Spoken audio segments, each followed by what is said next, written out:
And if we're looking at Anderson, Indiana, if we're looking at Hoosier Park, that can only mean one thing. It's a Friday night, and we are ready here on America's Day at the Races for some great harness racing action. We've got a jam-packed card here tonight, and we've got some great purse money as well. Lots of great action, and us sitting right here at the desk. Chris Griffin joined by Paul Verderosa once again.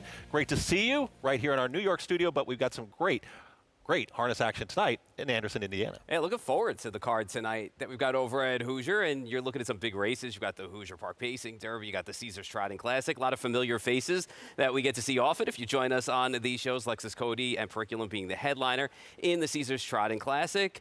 But we've got a lot of action before that, my friend. Yeah, you're going to have all the winners tonight. We're going to have plenty more from the rest of our team joining us this evening as well. Got a great schedule on tap here for this Friday night of great racing action. It's Hoosier, it's Friday night. We've got the Carl Becker, the Elevation Pace, and you really start talking about those last two races, really. You start looking at the Caesars Trotting Classic, though, the highlight event of the night.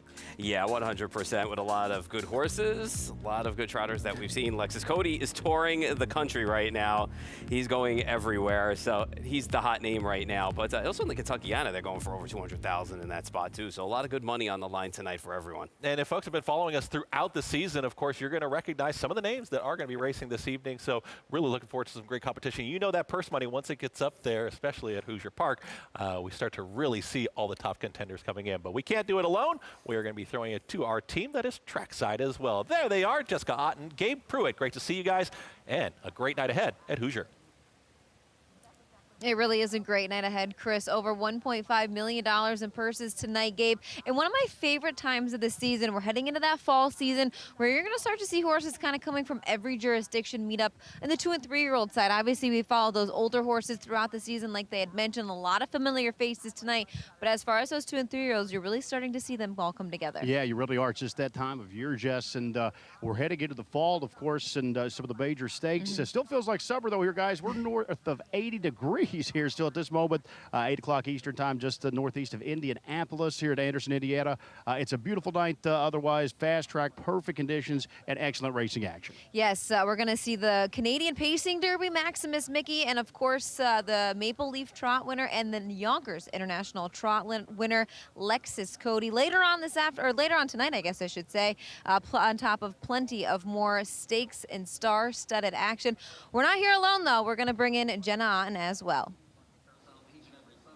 Thanks, Jess. It's so happy to be here in Anderson, Indiana on a beautiful Friday night here at Harrah's Hoosier Park Racing and Casino. An action-packed rest of the card we have left, and a stellar field of 10 here to go postward as well. We do get to see some horses meet up for the first time. We get to see a couple of rematches that we haven't seen in quite a long time either as well. I am excited to be a part of the action here tonight. Here in race 7, the first race we're going to be covering here tonight, I'm going to try to tee up a big price and go against some of the heavy favorites in here. 17-1 on my top selection here. Guys, what do you have to say on the desk? Jenna, as we get set for race number 7, and we're getting closer to post time here, Paul, and you take a look at the field of 10, and we've got I would say lukewarm favoritism between the 3 and the 5. You're going to land on the 3, Angel at your feet. Yeah, I was hoping for a better price on this horse, to be honest with you, Chris, because when I looked at this race, Miss Fancy Nancy and Tar Sheets were going to take all of the money, I thought. Now looking at the board, I'm getting 2-1 on a horse, though, who's been pacing home strong. 3 out of the last 4 races coming home in 26 and change, and I'm just hoping we get a little bit of some pace going on the front end here in this spot, and I think she's going to come rolling late in this spot. That's my hope anyway, getting 5-2 on her. I was hoping for a little bit better price. I like Jenna's price a little bit better than mine, but I think my horse has a more reasonable shot in this spot. Did it feel like a wide open race? I mean, you saw that all 4 of you went with different selections in the spot, so do you feel like this is a pretty wide open event, $75,000 purse? Yeah, I mean, on paper, the 3, the 5, and the 6, to me, were the 3 main players, and then you started to get some of your fringe players in there. The 9 can't touch these. Ran well from an impossible spot last time out. Now is going to draw that post 9 position. So I don't know, man. I just feel like it's going to have to work out a trip again from there. But it's all about Angel at your feet for me. Just hoping they mix it up early. She comes rolling late. All right, we like the 3 here. Gabe, Jess, your final thoughts here going into the start of tonight's 7th. Well, first and foremost, what a nice race this is, Gabe, for those 3-year-old fillies on the pace. It's the Carl Becker final, a guy who's well known in the business. Yeah, he was an institution of the business. His son, Kurt Becker, well, he's the race caller at Keeneland, so he's still actively involved in horse racing. He still calls some harness racing over in Illinois as well. Even works for NASCAR. So his father, Carl, a legendary voice in the sport, a man of many talents. So it's great to honor him tonight. And I do agree with Chris and Paul, a little bit of a wide open affair, I think, Jess. I did go outside here to the 9, Can't Touch These. Now, this has been a pretty solid filly all year. She's 4 of 10. She added Lasix, therapeutic medication, prior to that last start. It really helped her kick home well. Now, we are going to need a little luck from post 9 tonight, but I think the price merits play here. She's 5 to 1 on the board right now. I suspect she may drift up even from that number. Yeah, and I think you're also getting a good price on the 6 Tarish from the Walter Haynes Jr. barn. Marcus Miller aboard. A sharp horse, 12 of 9 so far this season. Yeah, how about that resume? She's been 11 of those 12 starts, first or second, banked over $160,000. So good resume, a little bit of a jump ball right now. Who's going to be the favorite between Miss Fancy Nancy or the 6 Tarshish? I will mention Tyler George, trader of the 5, already a couple of wins in the undercard tonight, but we're about to ascend it upstairs. Michael Chamberlain will have the call of the Carl Becker final, $75,000 on the line. 7th race field behind the Midwest Standardbred Horse Sale starting gate. Hoosier High 5 wagering here on race 7, the Carl Becker final. 9 to 5 on Miss Fancy Nancy. Here they come. They are off. Miss Fancy Nancy and Tarshish both start well in the center. Angel at Your Feet is down on the inside, as is Cax the Boss.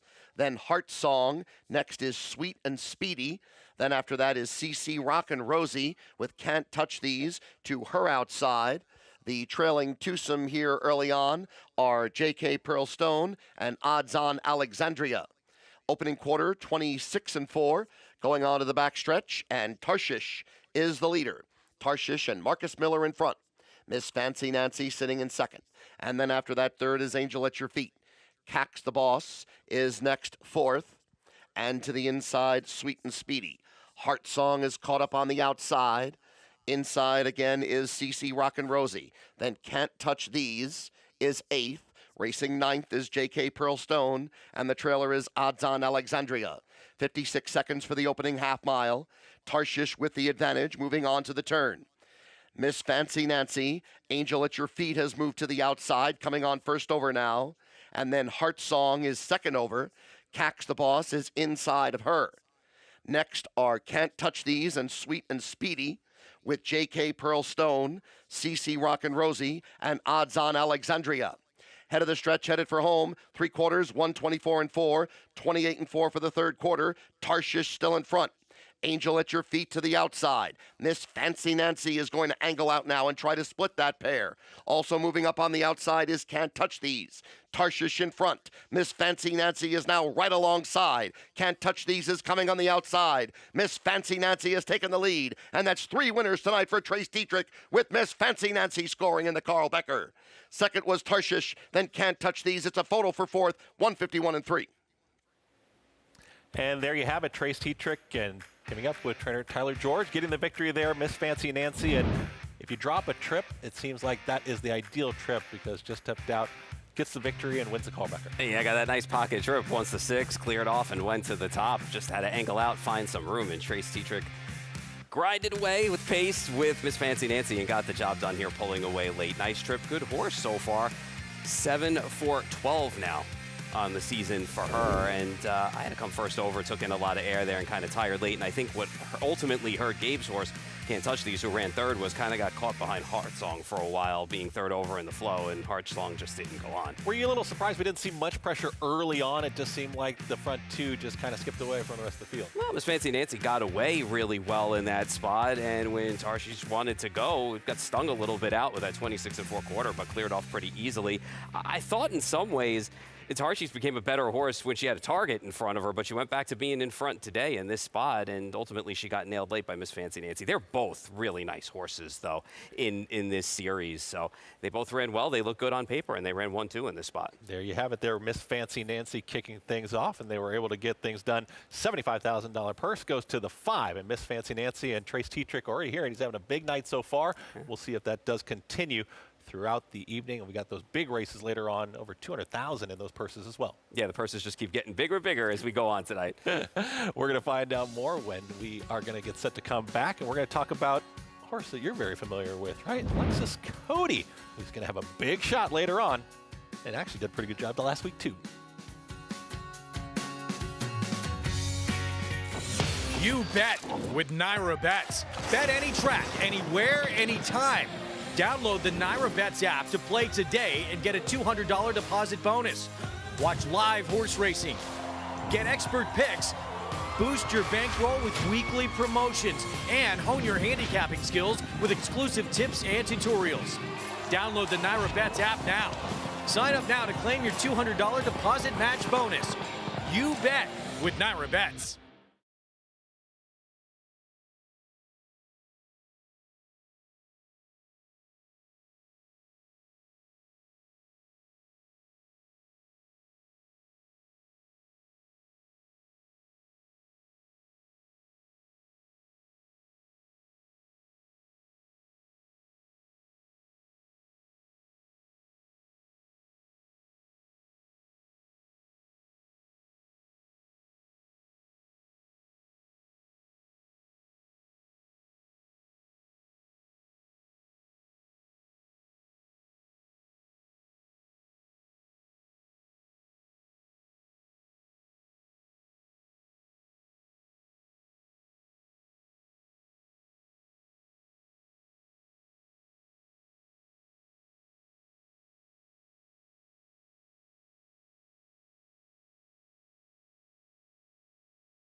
Okay.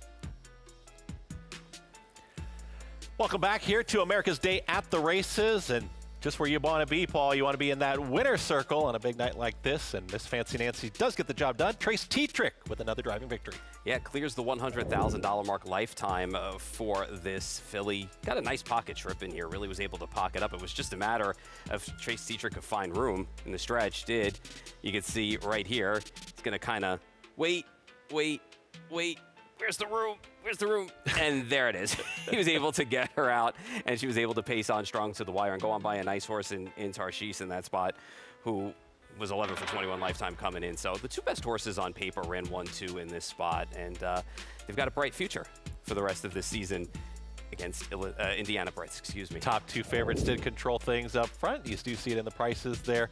Smaller returns, but the pick 3, I mean, we've seen some prices, I guess, going throughout because we got early on. You know, early on, we've got over $600 pick 3.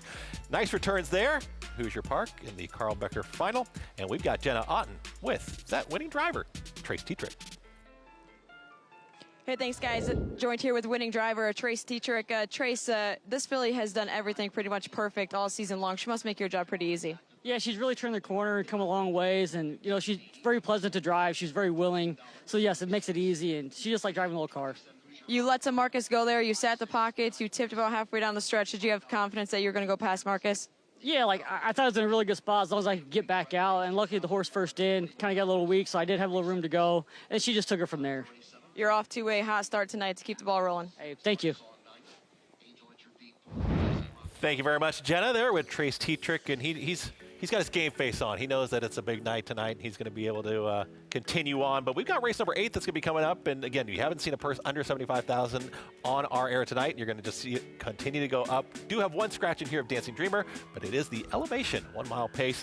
What do you see in here? Because we got a heavy favorite in the 3. Yeah, I think eventually those odds are going to flip around and change a little bit. I think odds on Mr. Mamba is going to end up being the favorite at the end of the day over Malillo. I think it's a little bit of early play in that spot. Odds on Mr. Mamba is going to look really tough in this spot. And we do find that you're going to find some favorites in some of these big races, and a favorite that could be on hand here tonight. We'll see how things do play out. But you talk about the International Trot winner, and of course, when we see the consistency in the harness, you're going to see these horses be able to compete week after week. But that's a pretty big name there in Lexus Cody, who's now going to be trying to win another big race here this evening. Yeah, I think he put any doubt or any doubters that he had to rest last week for sure with that race in the International Trot. So, I mean, when you look at that race too, he just kind of looked like he was possibly like done going around the far turn, and then he just kind of kicked it back into gear and trotted on late and was able to put that field away. Sometimes I wonder, and I say it all the time, I just wonder when the clock will strike midnight. I mean, he's in really good form right now,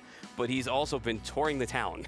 You know, he's been from the Meadowlands to Pocono, to the Meadowlands, to Woodbine, back to Yonkers, now out to Indiana. So it's a lot of travel, but so far he's been able to hold his form. Yeah, 5-2 going to be the morning line price right now. And I think, you know, the competition continues to be very strong, but taking a look at Lexus Cody and taking a look at this effort here, and it was not that long ago, this was the MGM International Trot. He was able to establish because he also had the rail position, but they were aggressive with him, and they sent him right to the top where he wanted to be in there. And he was comfortable most of the way. Again, around the turn, it kind of got a little close. They got within about a half of him, but he was able to trot away late and just had enough to hold on. The race ultimately collapsed behind him with Diva Ick getting up for second after a really wide trip. But take nothing away, Lexus Cody has really blossomed this year into something good. Trained by Ron Burke, of course, and a big victory there for Lexus Cody. But they don't just hand you these races. You've got to compete. And, of course, we're going to take a look at a couple of the other contenders in there and taking a look at specifically the number 4, Hill Exotic, and also the number 2 in Chaparral. You know, Hill Exotic ran a hole in the wind. That was a really nice race, actually, at Scioto last time out. Was able to establish, was able to get on top, get to the front, and was able to just set sail. He never was in doubt in this race when you watch this race at all. And, you know, you look at Chapacraz, it's been a tough year for this horse, especially in the last 5, 6, 7 starts. Just hasn't been able to put it together. Hill Exotic, it's going to be interesting tonight because I want to see how they race this horse, if they're going to be aggressive from the 4-hole where they are, and what they're going to do with Lexus Cody as well, because that might be a nice matchup of some speed if we get them trotting pretty fast early on.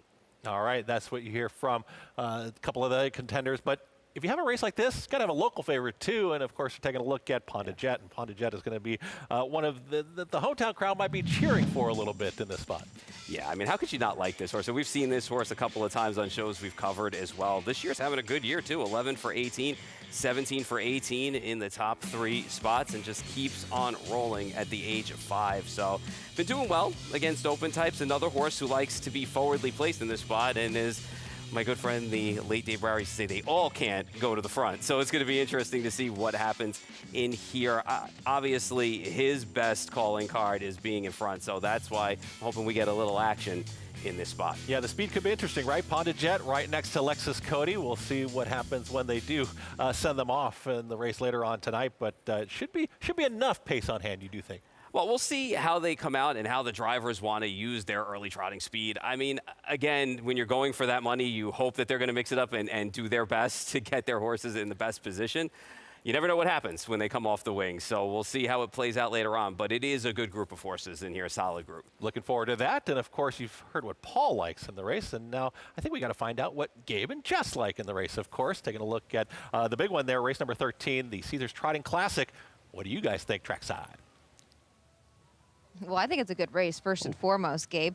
And I'm on board with Lexus Cody. I thought that effort in the Yonkers International Trot added distance, gets the rail, a couple of trailers behind him, horses from literally all over the world, and he handled it with ease. Yeah, and Ron Berg, no one hotter, of course, the all-time leading trainer of the history of horse racing, for that matter, right at 17,000 wins. What a week it's been. He won the Jug. He won the Jugette, the International Trot with Lexus Cody last week. So he's been absolutely red hot, but a deep field just top to bottom. Combined earnings for this group tonight in the feature race 13 here at Hoosier Park, over $11 million. This is a blockbuster field here, a good one. Really, nothing's going to surprise me top to bottom. I do want to note, too, the stakes record is 150-3.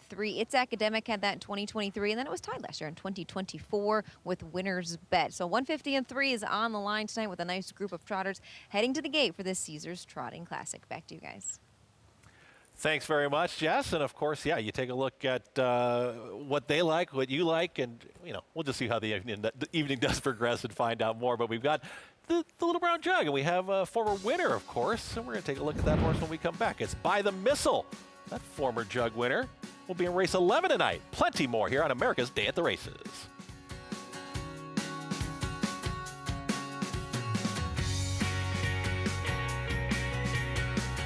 Hard 7. We breed champions. 2025 yearlings selling at Lexington Selected Yearling Sale, Midwest Standard Bred Horse Sale, Standard Bred Horse Sale, Harrisburg. Including yearlings by Walner, Chapter 7, Muscle Hill, King of the North, Captain Treacherous, and many more. Visit CountryLaneStandardBreds.com. You bet with Naira Bets. Bet any track, anywhere, anytime. Download the Naira Bets app to play today and get a $200 deposit bonus. Watch live horse racing. Get expert picks. Boost your bankroll with weekly promotions and hone your handicapping skills with exclusive tips and tutorials. Download the Naira Bets app now. Sign up now to claim your $200 deposit match bonus. You bet with Naira Bets. Join us Friday, October 10th at Harrah's Hoosier Park for Indiana's premier night of harness racing. 12 championship races, $2.2 million in purse money, and the title of Indiana's best on the line. Along with an evening of thrills, speed, and glory, guests can enjoy contests, giveaways, and more. Not to mention cornhole and other outdoor activities. First post for the Hoosier Champions card is 5:30 p.m. Weekends are for winners at Naira Bets. Opt into the Late Pick 5 hit and split bonuses to claim your share of $5,000 every Friday through Sunday. $5,000 hit and splits every weekend when you bet with Naira Bets. RaceLens is the most in-depth product in horse racing with unique features found nowhere else. True odds, predictive analysis, and pace projection. RaceLens. It will change the way you follow horse racing and take your game to the next level. Welcome back here to America's Day at the Races. A fun time. Always great to be trackside, right? Yeah. To enjoy that fun, and it looks like there's some sort of t-shirt toss or something going on. Yeah, I love that. I would tackle somebody for a shirt. I'm not kidding. It's great because as an adult, you get to feel like a kid again. Yeah. You're just, as long as you're not pushing the kids out of the way. Trying That's not kind to. of messed We're up. not That's trying messed to. up. Post rate time on tape delay here. Taking a look at the 2 as we get set for race number 8. There's the 2 at 30-1. Yeah, gonna need to find more, get the first win of the season. We saw the money early here, but Ronnie Wren Jr. on the 3. Nobody hotter right now than Team Burke. So got a good one here. Quietly banked over 100,000 this year so far with just the 1 win to his credit. Maybe a hunch play here. I know he's not covering it, but J.K. the Great. Yeah, possibly. Maybe Could he's be watching. named. There you go. Maybe he'll play. How about the horse? What do you think? It's going to need a little bit more in this spot. Paced in place last time out. 18-1 right now on the 5. That is another C note. Kind of like this horse a little bit. Team Burke brings him over after 3 straight wins in the summer against Pennsylvania Sire Stakes action. Stallion Series types, I should say. Couple more in the field. Here is Ghetto Alupastar. Are you going to sing the song, Ghetto Superstar, for this song? I can sing. We can sing them all. I'm telling you, that's the first thing I thought of when I saw the name of this horse.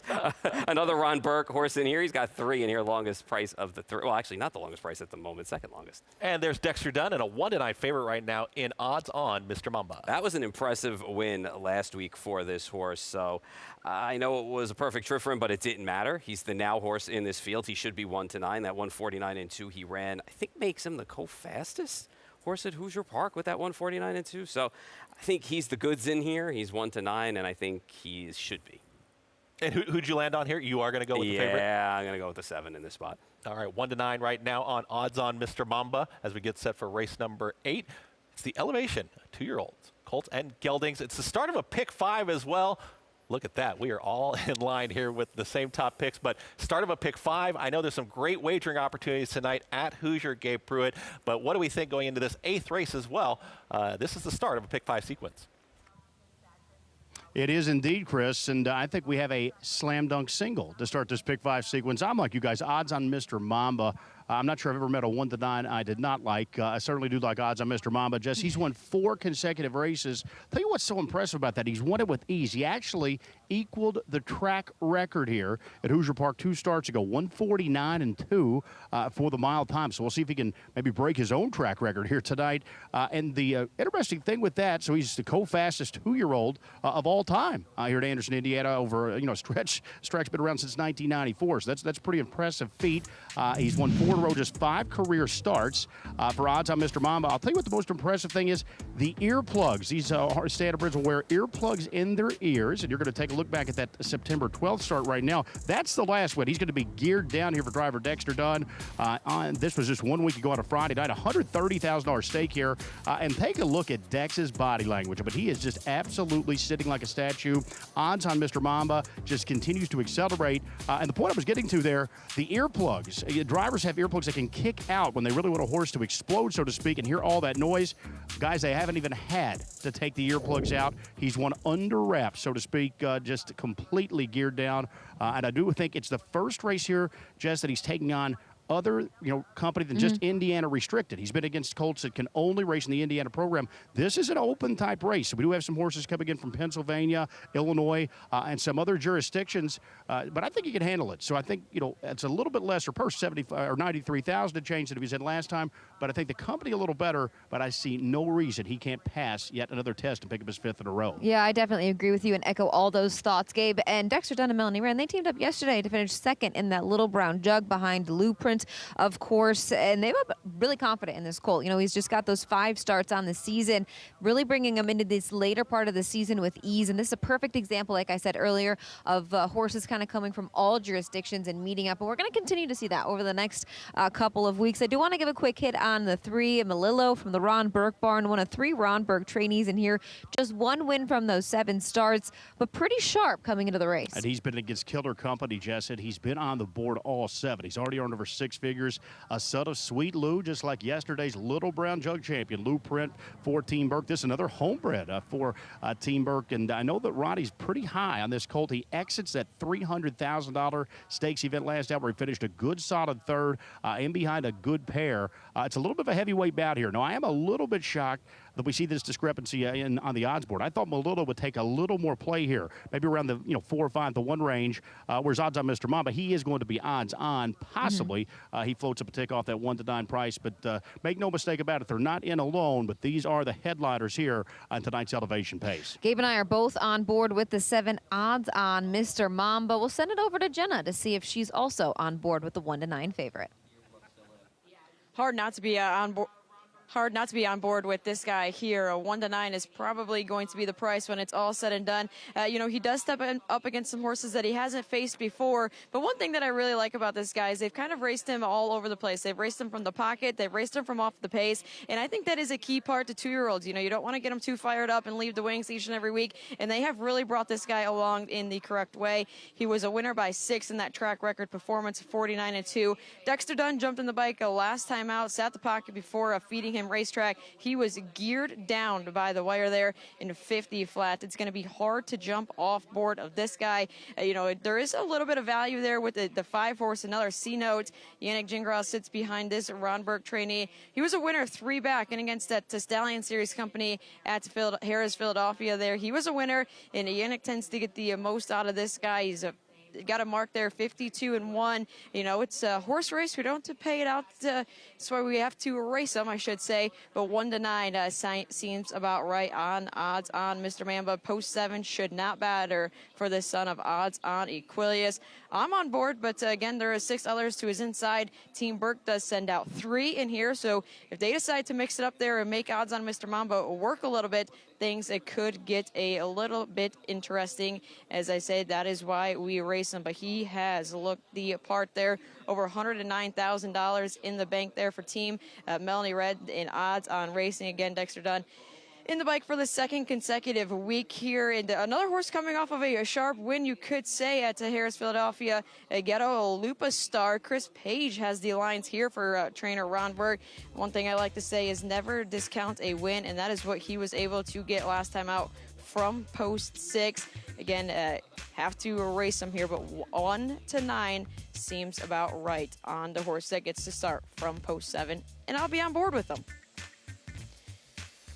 As I believe he will be a single for most people here to kick off the late 50-cent pick 5. He, with that $10,000 guaranteed pick 5 pool here as they get ready to go postward. 1-9 on the favor, odds on Mr. Mamba. Michael Chamberlain will have your call here for the elevation. Midwest Standard Bred Horse Sale starting gate rolling for race 8. The $93,750 elevation for 2-year-old pacing colts and geldings. 1-9 odds on Mr. Mamba. First leg of the $10,000 guaranteed pick 5 on races 8 through 12. The horses are now in the stretch.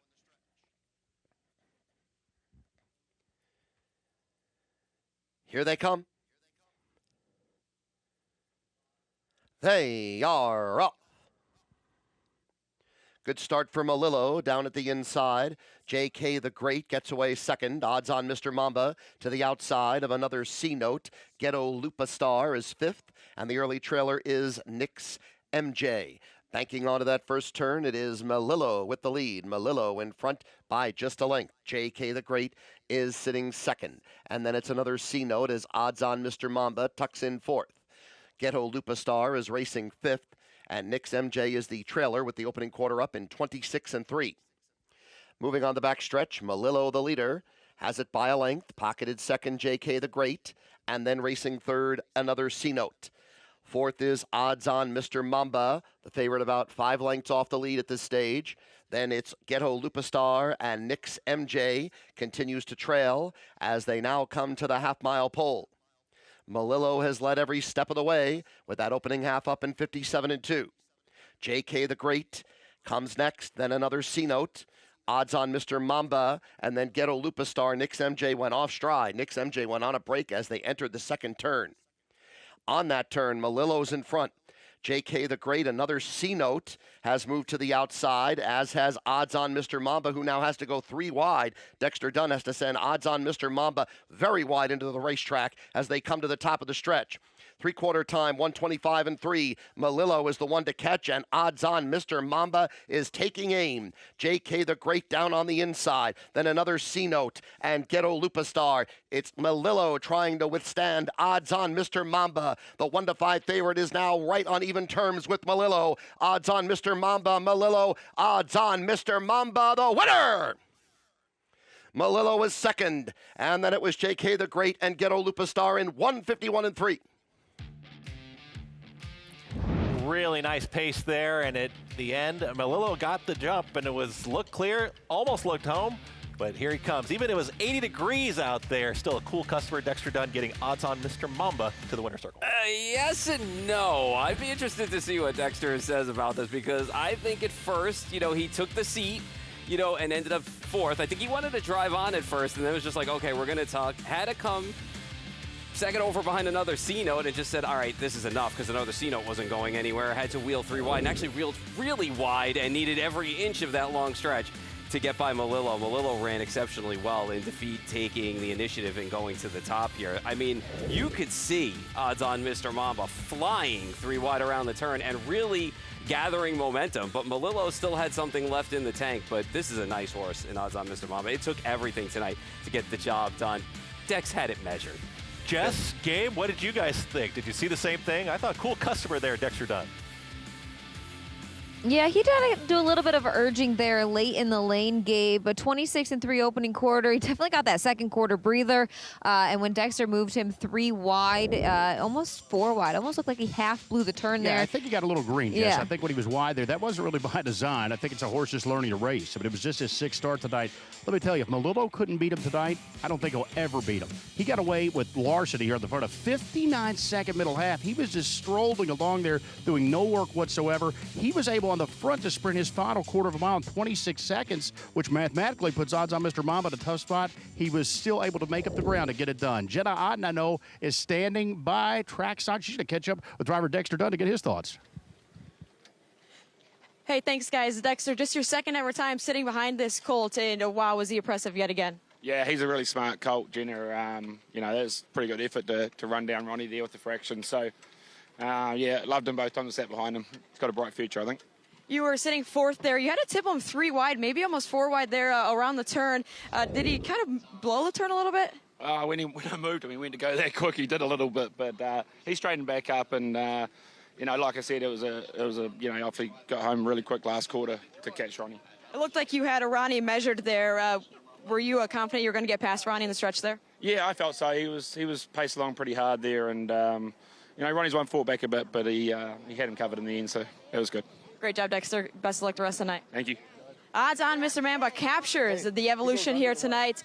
Back to you guys in the studio.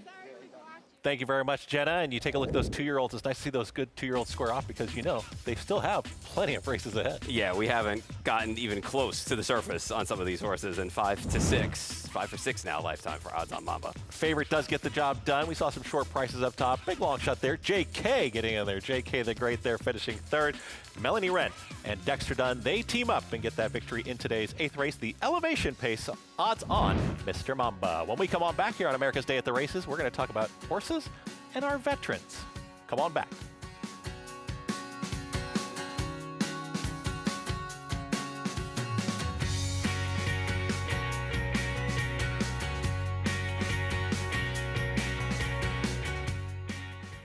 In Indiana, we grow it.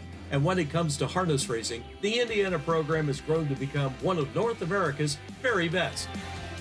Breed Development and the ISA have been there every step of the way by overseeing and promoting the Indiana sired racing, breeding, and stakes programs at every level. We're working to ensure a right future for all of us.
Welcome back to America's Day at the Races. America's Day at the Races brought to you in part by Naira Bets. You can bet any track, anywhere, anytime. Visit NairaBets.com or download the Naira Bets app to get started today. The Phil Langley Memorial is going to be coming up in race number 9. Big field in here, Paul. You take a look at the field of 10, $90,000 purse.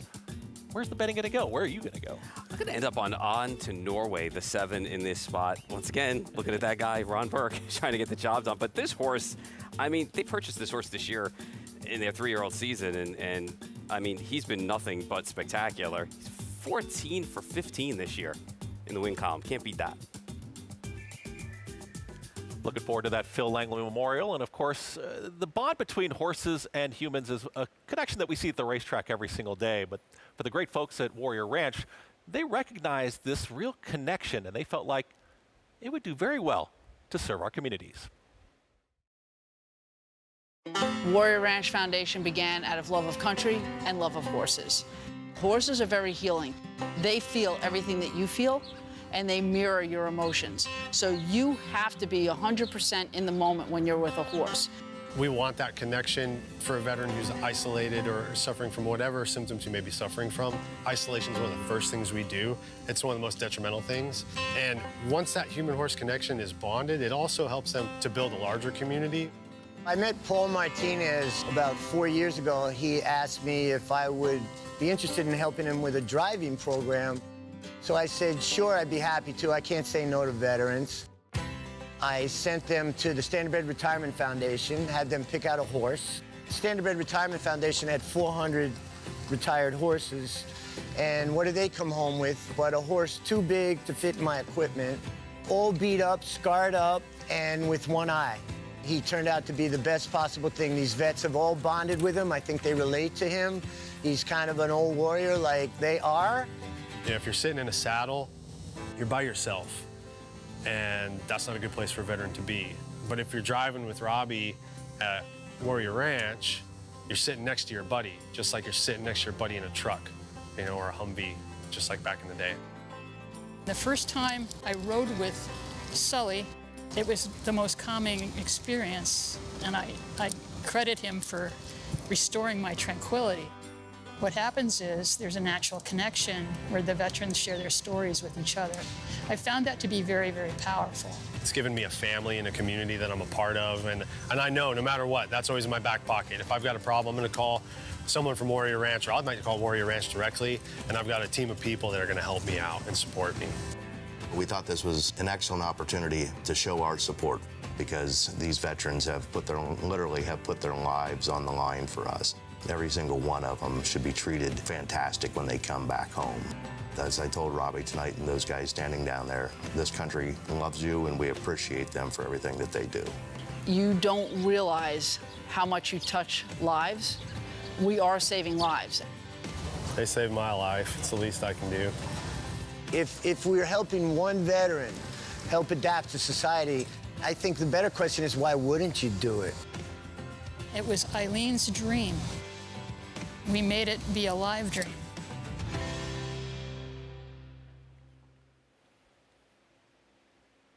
Great job there by Warrior Ranch, and noticing a need in the community and just saying, you know, we have this bond with the horses, and then they bring in that big old horse, and it all works out, but doing some really great things for the community. And you always hear family and community in the standardbred world. 100%. And we owe a debt of gratitude to our veterans, not only for their work, but also for what they sacrificed for this country and for us to be in one of the greatest countries in the world. So for me, I think it's really important work, what they're doing, and any bad day, a horse can make better. Yeah. I believe that 100%. The bond has always been wonderful.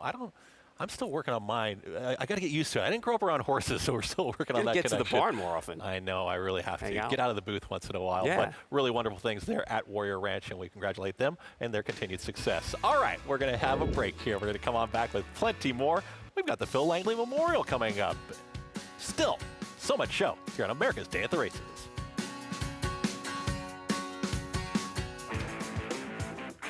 Racetrack Television Network brings you every race from every track on every screen every day. Monthly packages starting as low as $5 per month. RTN gives you great value and access to more HD streaming and race replays than anyone. Visit RTN.tv today to sign up and watch on almost any device, including Roku and Amazon Fire.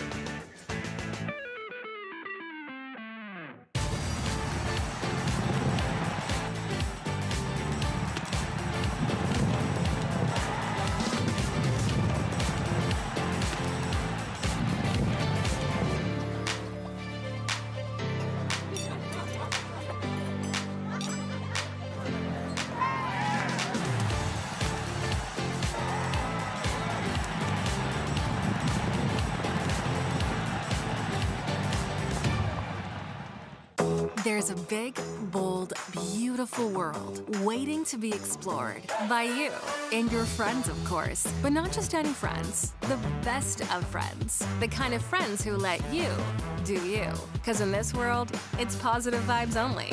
And when you get in the zone here, you stay a while. These aren't just good times, they're the best of times. And your time is now. So come explore. Resorts World. At the Thoroughbred Aftercare Alliance, we believe in giving every thoroughbred a second chance. And thanks to you, the owners, trainers, breeders, and every supporter, you've created a ripple effect of change that's helping these magnificent animals move on to new careers and safe, fulfilling lives after racing. Every single donation, whether big or small, is contributing to a brighter future. But this race is just beginning. Because of you, we have gained incredible momentum, and we're ready for more.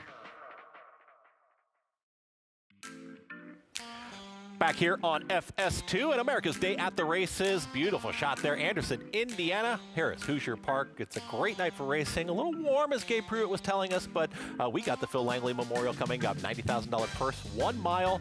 Looks like a wide open race. Still early in the wagering, though, Paul. Yeah, still early yet, but I would expect that Fashion Green and On to Norway and Variegated will take the lion's share of the money in this spot. But this is a cool race, too. There's a lot of tradition in the family name Langley, dating all the way back to even Phil's dad, Peter, as well. He was one of the first racing officials, I believe, in the state of Illinois. So community, you just continue to hear that kind of trend continues on through the standardbred and the harness ranks. Yeah, and Phil went on to do some great things, too. He was racing secretary and director, I think, at Sportsman's Park. And then he also, Balmoral and Maywood, I think he became a part owner as well. He was president of the USTA for a while. So really great man, good family as well. A lot of tradition. Good man to remember here in today's 9th race. And again, that's going to be a 1 mile trot. 1 mile trot, $90,000 person. Right now, current favoritism, 8-5 is going to be On to Norway. John DeLong, Ron Burke. You like this horse, 8-5. Are you loving that price? I was hoping for a little bit higher, but at the end of the day, I think this horse is ultimately going to go off favorite. You know, everybody likes to see a lot of ones at the end of those columns, and this horse has just been nothing but spectacular facing the Indiana Statebreds and Sire Stakes fields and reeled off 14 wins, 14 in a row at this point. We're going to have a post-break coming up, but have you learned anything from the first 2 races that we've seen so far since we picked things up, or is it just we've seen the best horses win those races? I think you've seen the best horses run 1-2 in those spots, so not much to take away from it. And, you know, sometimes these bigger horses, they step up on nights like this, so fully what I expected so far. So hopefully we can mix it up and get some prices later on down the line. Maybe see a little bit quicker pace in front, too, as Gabe Pruitt was pointing out. It was Melillo got away very easily in that last. After the first quarter. Then he kind of slowed it down for the half and 3/4. I thought at first that actually it was wrong, the timing, until watching it back, and he did really slow it down in that spot. And the bugler.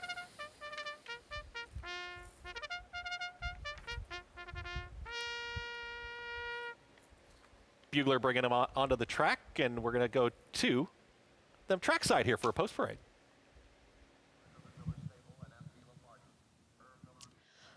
Race 9 is the Phil Langley Memorial. Gabe, the one Tarzan for Irv Miller and Marcus Miller. Bit of a long shot. You see Operator moving through 2 jets. The stablemate, the Ponda Jet, who we'll see later in the big one, the Caesars Trotting Classic. The 3, Fashion Green, Jim Campbell, Tim Teacher coming off of a win in that Pennsylvania Sire Stakes. 3 in a row, in fact, into tonight. Jim Campbell, he talked to him earlier, his best 3-year-old, he says right now. There's 4, Go Boom. Marcus Miller, one of a pair there for him. Flattened out 4th in that New Jersey Classic last time. 10-1 sounds about right. The Buckeye, Dave Miller, sits behind the 5, Kansas Boy. He's fresh off of that Jughead win the other day at the Delaware County Fair. Bit of a long shot coming into the race tonight.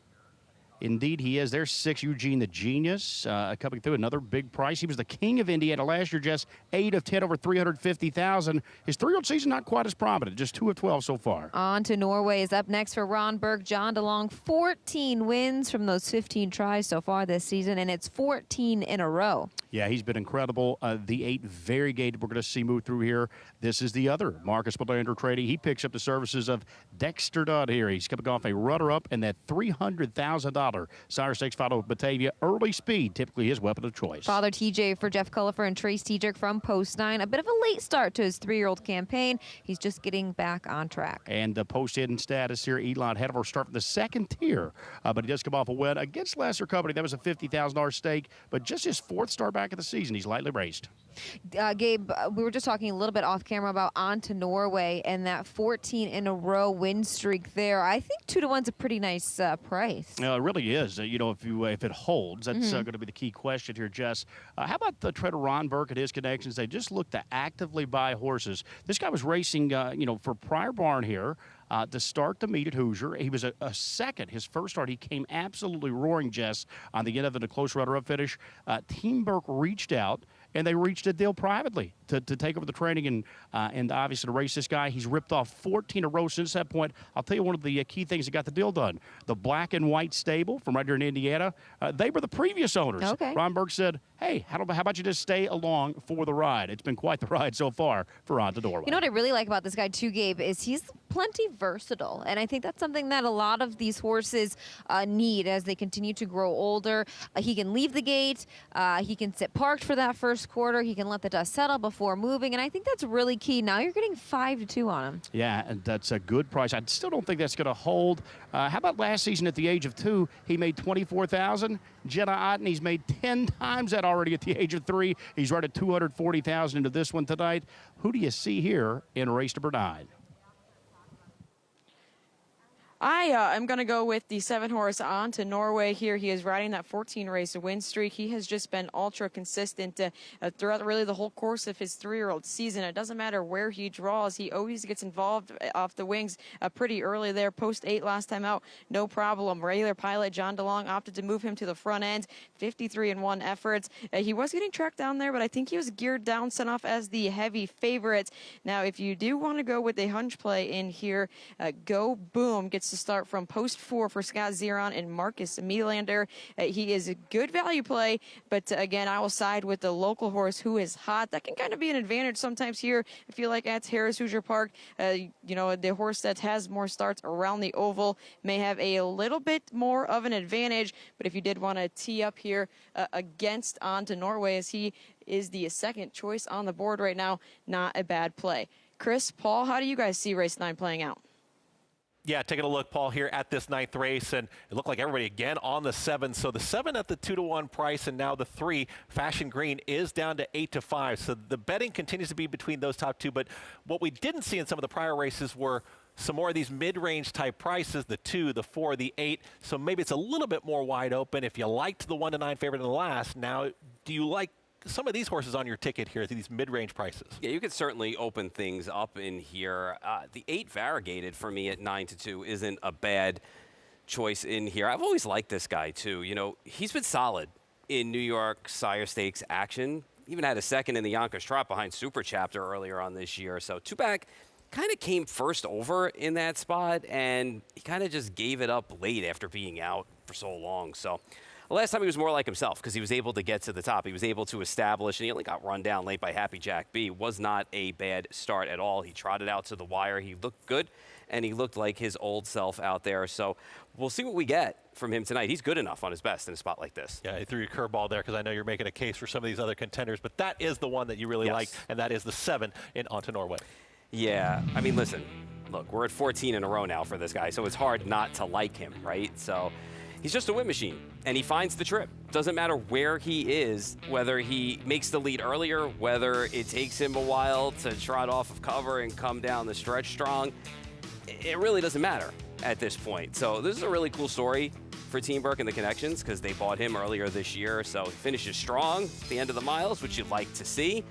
And listen, we know that the good horses always find a way to win, and this guy has always found a way to win, and it's not just by a quarter of a length or a half a length. There's been some open length wins in that spot. Now listen, Fashion Green is going to give him a little bit of trouble tonight. It's a new face for him. We'll see how Fashion Green does on the bigger track. You know, his one race at the Meadowlands was in the Hamboa Limb on a bigger track, and he kind of had to be in the flow. Just didn't get to where he needed to be and backed up out of there, so you kind of want to give him a pass in that spot. He's come back since then with 3 strong efforts. Should be forward in a spot like this, but we'll see what Operator does early. We'll see what Go Boom does early. At least I know On to Norway can take back if they go in that spot. And if not, and John DeLong wants to be up front with this horse, he can make his way up there early. I mean, is this something pretty rare that we're seeing? I mean, it does seem like that way. 15 starts in 2025, 14 of them winners, 1 second. Hasn't been out of the exacta. I mean, these are dominant efforts, and right now 8-5 might seem like a bargain a bit. It could be, and I think the money on Fashion Green tells you that it's a new face against him in this spot, and we don't know what we're going to get from Fashion Green because, as I said, I do want to give Fashion Green a pass for the start over at the Meadowlands and the Hamboa Limb. If you draw a line through that race, Chris, the horse is 5 for 5. If you draw a line through it, it's the only loss this year for Fashion Green. Looks like a square off here between the top 2 favorites, definitely, as they continue to get closer and closer to post time. It's back and forth between the 3 and the 7. Is there any case maybe for some of these big long shots in this race that maybe sneaks into some of those exotics if you do like some of those short prices on top? I know it's seconds here, but Elon Hanover, to me, is a horse at 14-1 that you might want to gravitate to. Here's a horse who has raced his way into form now, too. You take a look at the start, 3 starts back, and the trip just didn't work out there in that spot. They came back at a much lower level over at Lexington. Horse came from off the pace, did a good job there to get up to be second in that spot, and then ran in the consolation race for $50,000 over at the Meadows and got the job done there as the favorite and looked strong, trotting to the wire, getting the job done there in that spot. So got to get a trip from the seconds here, but at 17-1 now, it's a horse that you might want to use underneath. All right, there's Paul's thoughts. Maybe not a slam dunk single, but everybody's on the 7. Let's see if we get a 7 home once again.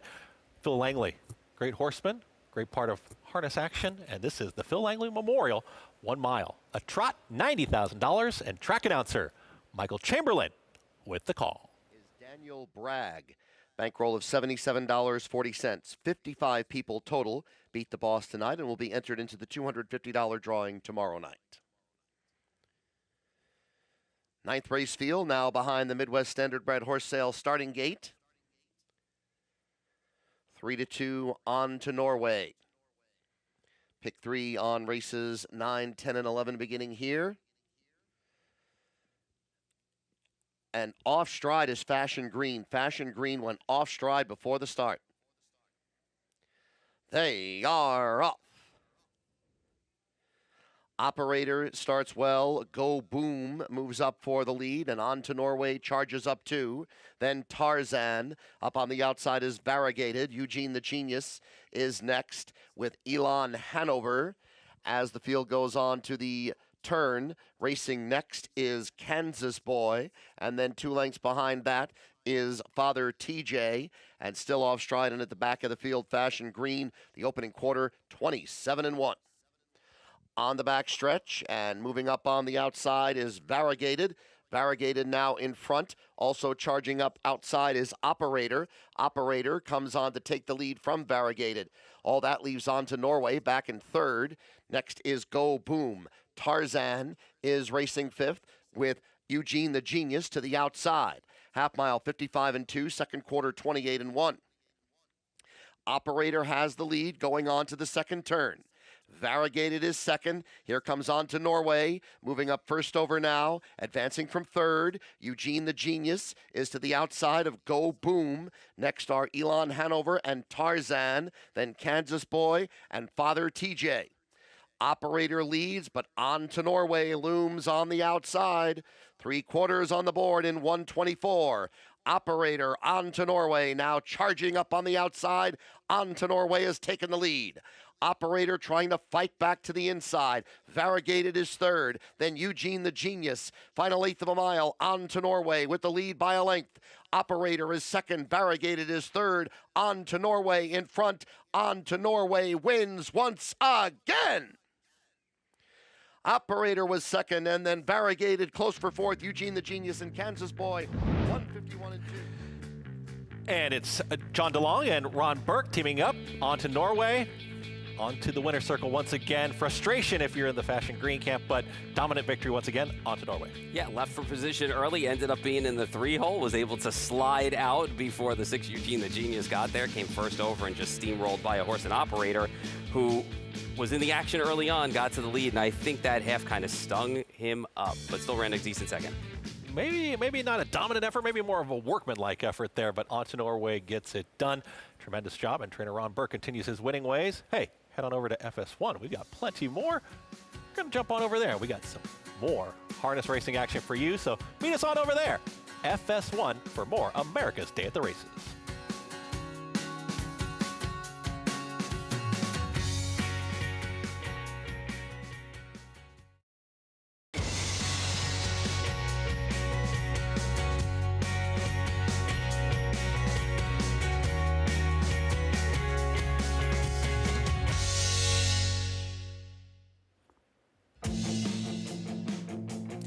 Welcome to FS1 and America's Day at the Races, Anderson, Indiana, Hoosier Park. It's a gorgeous evening, maybe cooling down just a little bit, but we've got some great standardbred harness racing action coming your way throughout the night. We've got some big $200,000 races. Chris Griffin joined by Paul Verderosa. We've got our team out there at Hoosier Park. But Paul, it's a great night and some big races, especially later on in the card with some very familiar names that might have even run last week. Yeah, looking forward to the Caesars Trotting Classic coming up. We're going to see Periculum and Lexus Cody in there, which we saw in the MGM Yonkers International Trot. And even a couple races before that, though, Hoosier Park Racing Derby. Got some of our old friends in there going for good money tonight. Yeah, big money is on the line, and we've got all of the best handicappers in line here set to bring you all the winners, hopefully, throughout the evening. We've seen some favorites win early on, but I think action's going to heat up here as we continue on here on this tremendous night. But Hoosier Park, we've got still plenty of racing to come, and we've got the big one, of course, and that's going to be the Caesars Trotting Classic. We've got Chapercraz, we've got Periculum, Hill Exotic, but Lexus Cody, Yannick Gingras, the 7, 5-2, your morning line favorite. And being aggressive with this horse in the MGM International Trot paid off dividends, especially with the inside post. Was able to go to the front, was able to establish an easy lead, had a few anxious moments coming around the far turn the final time. Looked like this horse was going to get beat, found another gear, trotted onto the wire, and looked strong despite the race falling apart behind him. Yeah, just holding on a little bit there as they are all ready to swarm that leader, but got to the wire first. 33 career wins, 20 seconds, 11 thirds. And Ron Burke, a name you should get used to seeing. He's had a tremendous year, and he continues his winning ways this time with Lexus Cody. Yeah, white hot right now for Team Burke. And we'll see if it continues with this horse. I'm just waiting for the clock to kind of strike midnight with all the travel Lexus Cody has done. But to be honest and to be fair, he's really blossomed this year into a really good horse, and the travel hasn't seemed to bother him like it might with some others. The Caesars Trotting Classic is going to be the highlighted event later on in the card tonight. We can't do it alone. We got to bring in our team trackside, of course, there at Hoosier Park, Jessica Otten and Gabe Pruitt. Your trackside, you guys are seeing it all. Great wagering opportunities, some favorites, but plenty of racing action to come.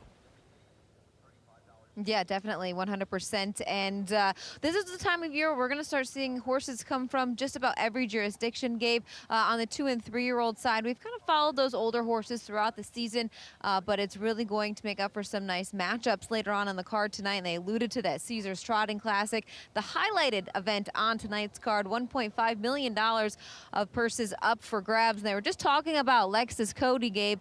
We sharp right now. Yeah, and that's the beauty of the standardbred. You want to talk about standardbred racehorses? This guy was in New York City, Jess, racing where we just saw there. Yonkers, $1 million race last Saturday. You fast forward here, 6 days later, he's at a $200,000 stake here, halfway across the country, at about 40 miles northeast of downtown Indianapolis at Hoosier Park. So 6 days later, off a $1 million victory, he's right back as the favorite in the big dance tonight. We'll send it back to you guys. Thanks very much, guys. And yeah, Alexis Cody might be one of the bigger names, but of course, Hill Exotic, Chaparral, these are names that we're familiar with, we've seen throughout the season. And could the upset possibly happen tonight? I'm hoping for Periculum. I think Periculum is going to get a much fairer shake tonight. Had a bad trip in that Invitational, which we'll talk about later. Gets back on the big track tonight. Hopefully some pace and trot, in front of him. Yeah, we just wrapped things up there in race number 9 as we had a chance to see a really dominant effort there from On to Norway. And Fashion Green had lost all chance at the start, but On to Norway, and we just talked about him. Ron Burke, he continues his winning ways, and John DeLong, they team up there. Really impressive workmanlike performance, but now 15-16 on the season. I think it was a smart move by John DeLong at the start of the race. Honestly, he went out, left for position, and then it seemed like he had a couple of horses that just wanted to go in Variegated and also Operator, and he just took back, sat in the 3-hole, got that tuck, was able to get out in front of Eugene the Genius and just rolled first over. And I really think Operator had a little bit stung out of him by making that second move into that early pace that was quick on the trot. Yeah, and Fashion Green seemed to be the main danger to the favorite, and of course it's just got to be frustrating. It does happen, but you're off stride there at the start, and then you lose all chance. And nothing you can do about it. He might have just got revved up behind the gate tonight. We'll see if we can find out what happened there. Even money favorite On to Norway gets the job done. Some mid-range prices in behind. Operator running second, Variegated running third. 7, 2, 8 in race number 9. Going to be taking a look at race number 10, and race number 10 is Sejena's Beach Boy, a 1 mile, 112,500. Now we start to get those purses moving up. Big favorite already, Dandy Ideal, but still very early, Paul. Very early, but a legitimate favorite in this spot. Won the Ham this year, $600,000 race, and they had some jug aspirations with this horse as well. They were thinking about sending this horse over to the jug, but they would have to supplement him, so instead they sent over a Thirsty Thursday. I think that this guy is in a good spot tonight on the rail. All right, I think it's going to be a long shot. I think a long shot's going to get home in this next upcoming race. We'll see. We're going to find out more. Come on back here on FS1, and we're going to talk about the Seagelmen Stable. Come on back. Plenty more here on America's Day at the Races.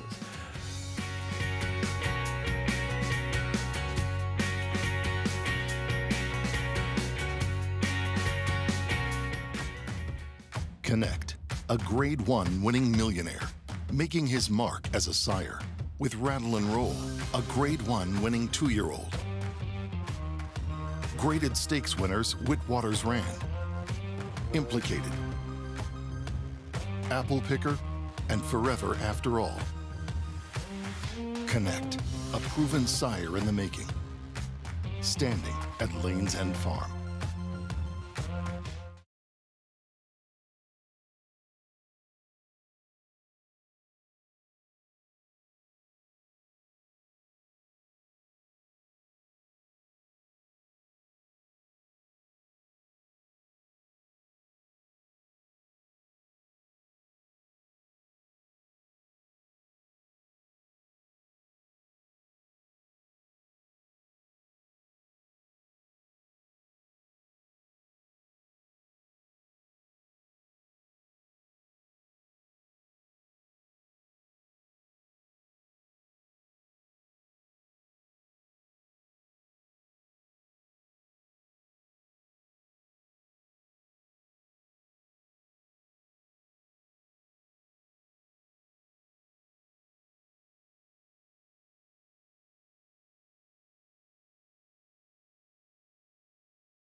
and it's Jenna's Beach Boy with a length and a half lead.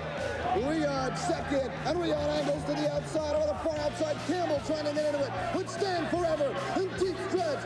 Jenna's Beach Boy and Faye trying to hold off the onrushing challengers, and it's a world champion. Jenna's Beach Boy has done it again. You just saw the 1996 Breeders' Crown Open Pace, and that was Jenna's Beach Boy.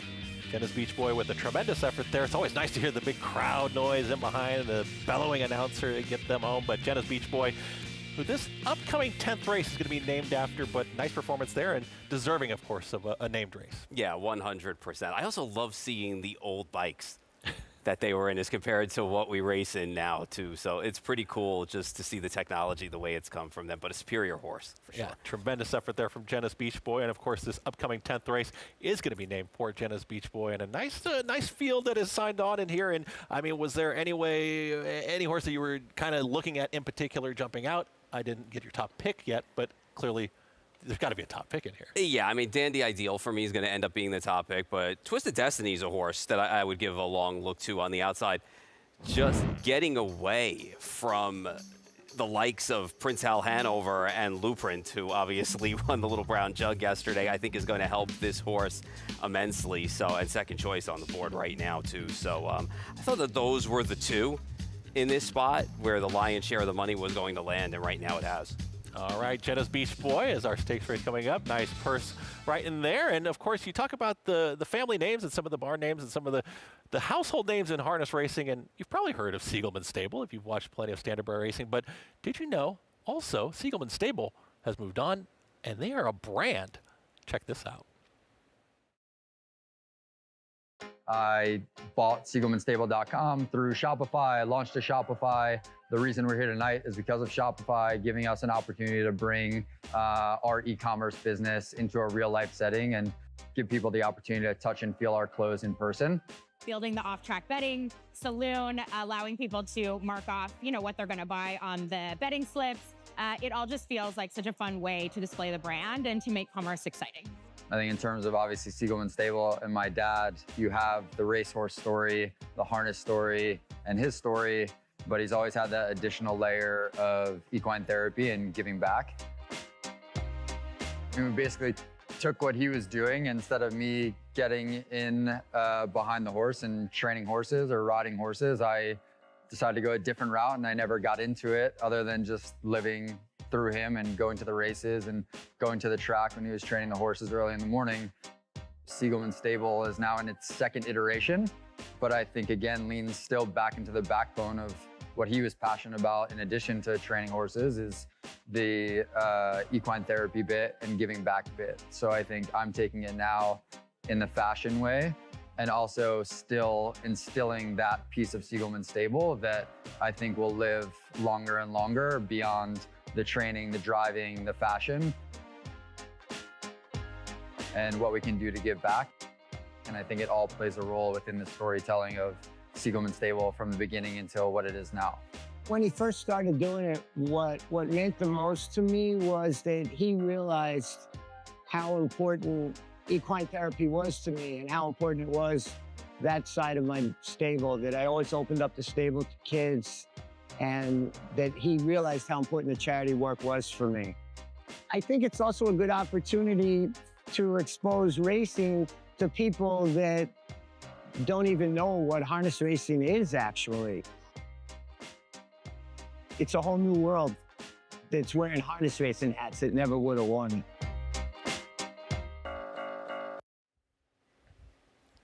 Really tremendous feature there, and taking a look at Seagelmen Stable and taking their logo and turning it into a big brand, and it's just a phenomenal job, and they continue to take off. I gotta get a hat or something like that, a T-shirt. Jenna Otten is down there with the connections. We've got a race coming up, and she's with one of the connections right now.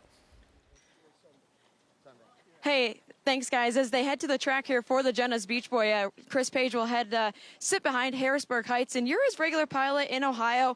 Last year, he was kind of just a Stallion Series horse, but this year he stepped up against the best, and he's proved himself.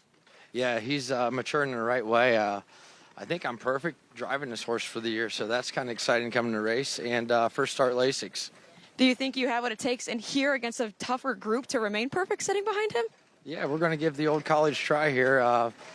I like my spot, actually, post 7. Got some options here. Thanks, Chris, for the time, and best of luck here with Harrisburg Heights. Thanks, Jenna. And there is Jenna Otten, of course, our trackside reporter, analyst. She's all over the place doing great work throughout the evening, and she gets a chance to talk to Chris Page as they were coming out on the track. Yeah, Chris has a couple winners ready tonight, so got a hot hand. Always helps when you're getting going for a big night like this. The Harrisburg Heist comes to Indiana. We'll find out more. Race number 10, post-parade time, 3-5 right now. That's going to be Jason Bartlett and Dandy Ideal. Jason Bartlett having a great year this year, driver-wise, second in the country by wins. Scratch the 2 in there and deal the odds, and that's going to have the 3 Railroad Station coming up next. And Railroad Station with a big favorite like this is 17-1. It came off a nice win in the Keystone over at the Meadows. This is a little tougher competition for this horse today, though. Yannick Gingras, he's having a nice summer into the fall, but you take a look at the number 4, Court's on Fire.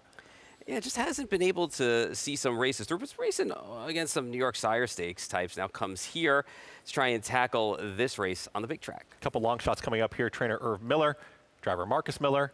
The 5 is going to be the Family Man. Yeah, just struggling this season. 1 for 12 has been a long shot in the last few races. And here comes the 6, and that's going to be Falcon.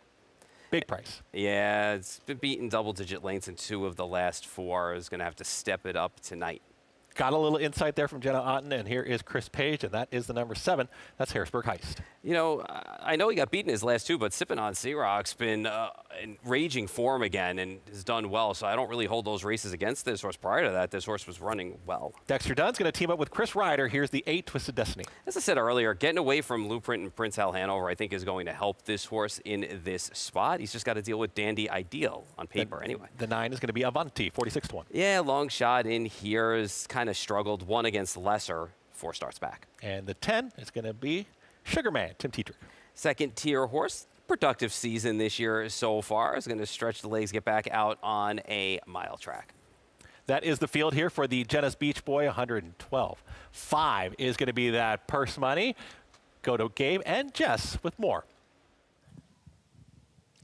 It is the Jenna's Beach Boy up next, Gabe. And we have a scratch in here, but that's okay because there's plenty of nice horses on tap, including the horse Dandy Ideal. But you have a couple of tidbits on Jenna's Beach Boy himself. Yeah, Jenna's Beach Boy. How about this, guys? The first horse in the history of Hoosier Park to pace a mile in sub 150. He established a track record 149-4. And as Paul talked about a little earlier, the race bikes back then, not so fast, not so speedy as we see today. So that was a track record. It didn't last too long, but way back in 1996, he took that record. If you want to know a little bit about the prestige of this race as it stacks up amongst 3-year-olds, last year's winner, Sabonis. We saw Sabonis here on these airwaves take our signature race, the Dan Patch, this year at the age of 4. So it's produced some good winners in the past. We've had a good, solid group of 9. We're happy to honor Jenna's Beach Boy. He even did a period of stud duty here in the state of Indiana, and his namesake rides here in race 10. Yeah, you mentioned Sabonis. The stakes record is 148-2. That came from Why Not Now in 2023. We got a good group on tap, Gabe. We just saw the Little Brown Jug yesterday.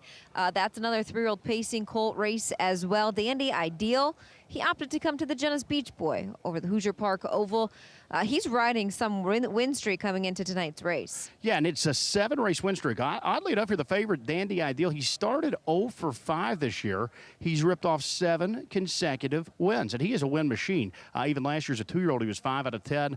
He's made over $750,000, the 3-year-old. So he's plenty fast, Jess. The one thing I will mention, here at Hoosier Park, a big track. I mean, standardbreds typically always race the 1-mile distance, but the thing that changes is track size. Right. So you can race around a half-mile track. Obviously, you go around twice. You go around 4 turns. This being a bigger track, a 7/8 track, this is the longest home stretch in harness racing, 1,255 feet. All 7 of those wins have come over smaller tracks. We'll see if he can handle the long home stretch here tonight. That would be my only concern. Yeah, that is one thing that we always like to see is maybe a start or 2 over the Hoosier Park surface in that long Hoosier Park stretch before jumping on board with him. But it's hard to go against a horse who is riding that 7-race win streak. Dandy Ideal from the rail for Jason Bartlett. We'll see who Jenna's on board with.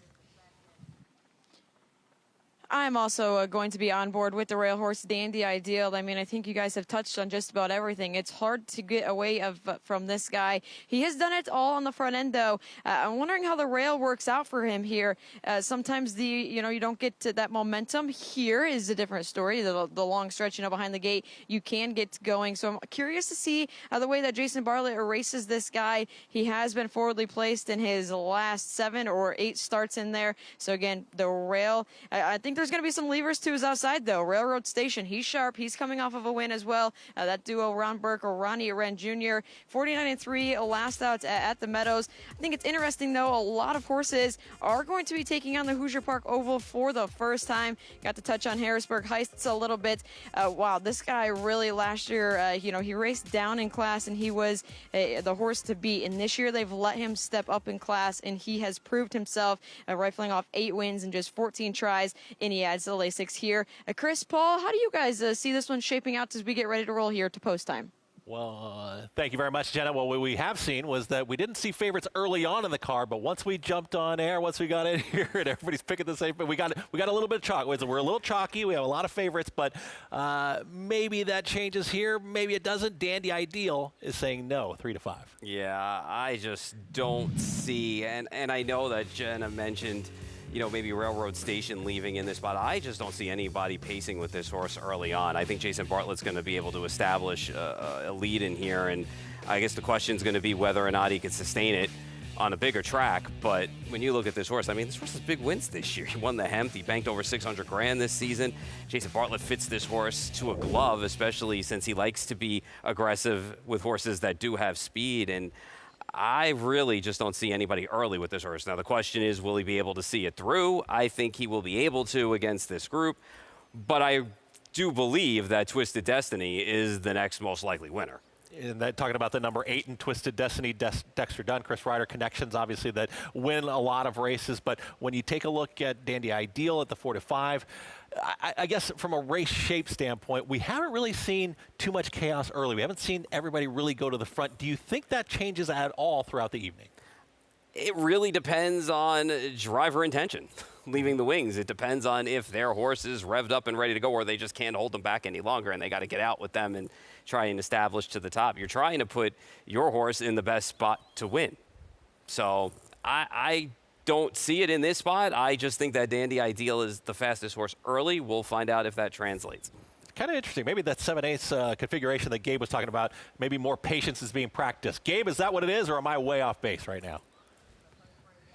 Well, no, I think it's going to be interesting to see how it develops. I do think we've got the 2 on the board guys that are taking the majority of the tote action, getting all that respect. I think these are the 2 that are going to really dictate the terms of this race. I think the 8 Twisted Destiny will leave out here. This is a very solid colt. He's raced against the best of the best all season. We saw him in the Adios. He was the favorite there. Unfortunately, lost a neck off a tough trip. Last race, he was in a $300,000 stake over in Pennsylvania. He was beaten just 3/4 of a length by yesterday's Little Brown Jugwitter, Blueprint. So, he packs some big credentials here. He's a solidified second choice now in the Dandy Ideal, Jess. But, I think these 2 will probably square off early in this mile. I think it'll settle. It depends on, who wants to cut the mile and who wants to maybe take the trip drafting in behind. But I think these 2 are going to drop the gloves in the stretch drive. And I think really the 2 stand out here in terms of, just having a little bit more speed the majority of this field. I agree with you there, Gabe. And I think Dexter's going to want to be forwardly placed with this guy off of the gate. Now, he does show tracking down horses when he wasn't able to leave, like when he had post 9 in the Millstein. But he just didn't seem to have that last kick, that last 18th of a mile maybe, to quite get to the leader on the front end. So I think Dexter's going to want to have him forwardly placed, especially with that scratch to his inside. Now gets a start from post 7. I would suspect Chris would maybe look to his left and see who's leaving to his left as well, because that guy also has some good early speed too, and he's been racing quite well. He's 8 of 14, and I'm talking about Harrisburg Heights for trainer Ron Burke and Chris Page. It's a cold 1-8 for Gabe and I here in Anderson, Indiana at Harrah's Hoosier Park. We'll send it up to the track announcer, Michael Chamberlain. He has the call. $112,500 Jenna's Beach Boy. 4-5 on Dandy Ideal. Horses are now in the stretch. Here they come. They are off. Dandy Ideal starts well down on the inside. Harrisburg Heist moves right up, and Harrisburg Heist moves up to take the lead. Twisted Destiny now up into second, as Dandy Ideal is racing third. Up from the second tier is Sugarman. Sugarman all the way up into fourth. Then after that comes Railroad Station as they pass the opening quarter in 27 seconds. Following Railroad Station is Courts on Fire. Then the Family Man is next with Falcon and Avanti, the last two. Moving up the backstretch, and it's Twisted Destiny in front, but there on the outside is Dandy Ideal, and Dandy Ideal now comes on to take the lead. Harrisburg Heist is third, and then it's Sugarman. Next comes Railroad Station with Courts on Fire.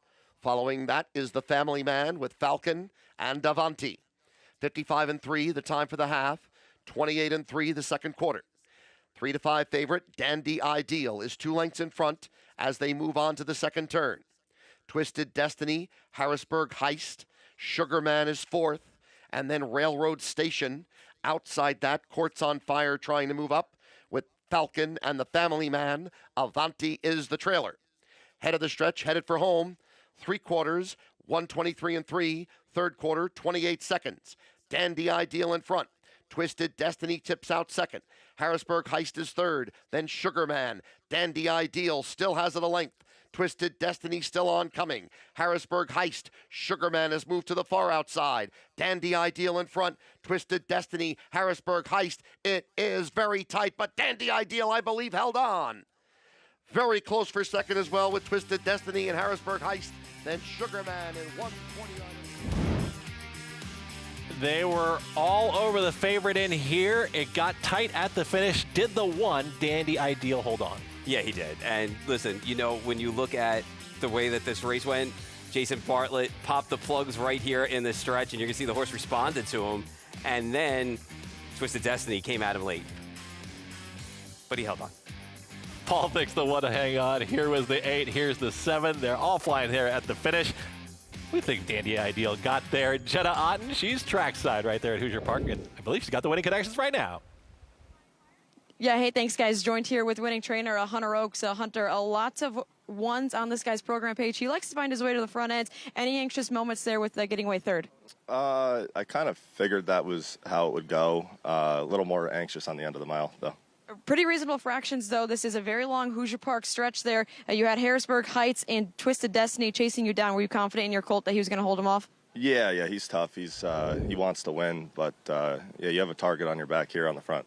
Congratulations, Hunter. Go enjoy this one. Best of luck the rest of the night. Thank you. Back to you guys there in the studio. Thank you very much, Jenna. And very tight race there. And it looked like everyone kind of got the pace that they wanted. You see that finish. Dandy Ideal was just that much better. Yeah, and Jason Bartlett took back off of the pace that was being, put out there early with Twisted Destiny and the Harrisburg Heist, and brushed to the top, finally cleared, and popped the plugs, got a little bit more, got a little separation, and then started to get close late. But I got to tell you, I thought Twisted Destiny ran well in defeat. It was a much better effort.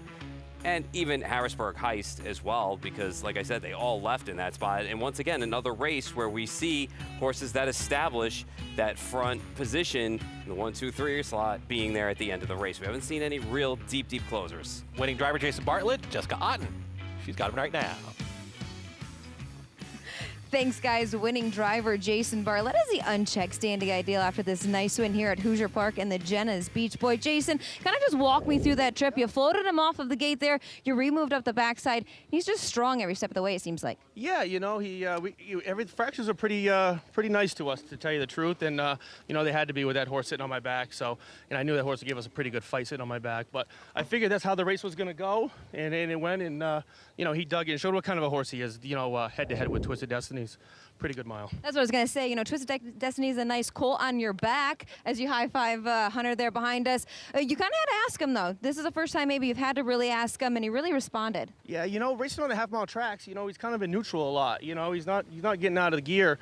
He's so good up there, and he's so dominant that, I kind of just race him easy. I just do what I have to do to win the race. And, him getting stretched out now, going to the Breeders' Crown coming up. And so that was a good stretch out for him, and hopefully get a little bit more big track miles. Usually they need to start with that long Hoosier Park stretch. He responded well. makes for a nice end of the season for him. Yeah, he's just got the great attitude. He wants to win, and he's just a good horse. So thank you, Jess. Nice job. Appreciate it. Thank you. There you have it. Dandy Ideal takes the Jenna's Beach Boy for those 3-year-old Colton Geldings on the pace for Hunter Oaks and Jason Bartlett. Back to you guys in the studio. Dandy Ideal does hold on and continues to get the job done. Nice victory, and I thought it was pretty tactically. It was interesting. Harrisburg Highs looked to take a peek there in the far turn and kind of, do I want to go yet? No, they sat, waited, got out, didn't quite get there, finished third. 1-8-7 your final order finish. Yeah, and listen, good effort from your runner-up, Twisted Destiny. Just a little better effort from Dandy Ideal. It's funny, he got away, Twisted Destiny, from the big-name 3-year-olds and Blueprint and Prince Al Hanover, and just ran into a horse who's running really well and blossoming at the right time in Dandy Ideal tonight. And Gabe Pruitt was talking about pulling the plugs too. You said it in the late deep stretch there that you were talking about pull the plugs. He's trying to get more. Yeah, he kicked him out, and Dandy Ideal did respond, gave him some pace and some separation, and he needed it at the end of the day. But a smart, heady ride from Jason Bartlett, who's having a great year. Dandy Ideal gets the victory there in the Jenna's Beach Boy. Plenty more when we come on back right here on FS1, America's Day at the Races.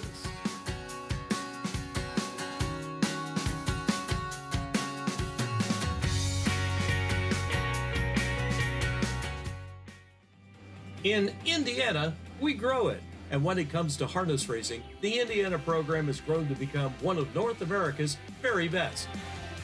Breed development and the ISA have been there every step of the way by overseeing and promoting the Indiana sired racing, breeding, and stakes programs at every level. We're working to ensure a bright future for all of us. You bet with Naira Bets. Bet any track, anywhere, anytime. Download the Naira Bets app to play today and get a $200 deposit bonus. Watch live horse racing. Get expert picks. Boost your bankroll with weekly promotions and hone your handicapping skills with exclusive tips and tutorials. Download the Naira Bets app now. Sign up now to claim your $200 deposit match bonus. You bet with Naira Bets. Hard 7, hard 7! We breed champions. 2025 yearlings selling at Lexington Selected Yearling Sale, Midwest Standard Bred Horse Sale, Standard Bred Horse Sale, Harrisburg. Including yearlings by Walner, Chapter 7, Muscle Hill, King of the North, Captain Treacherous, and many more. Visit CountryLaneStandardBreds.com. New York breds. Race them. Respect them. Bet them. Respect them.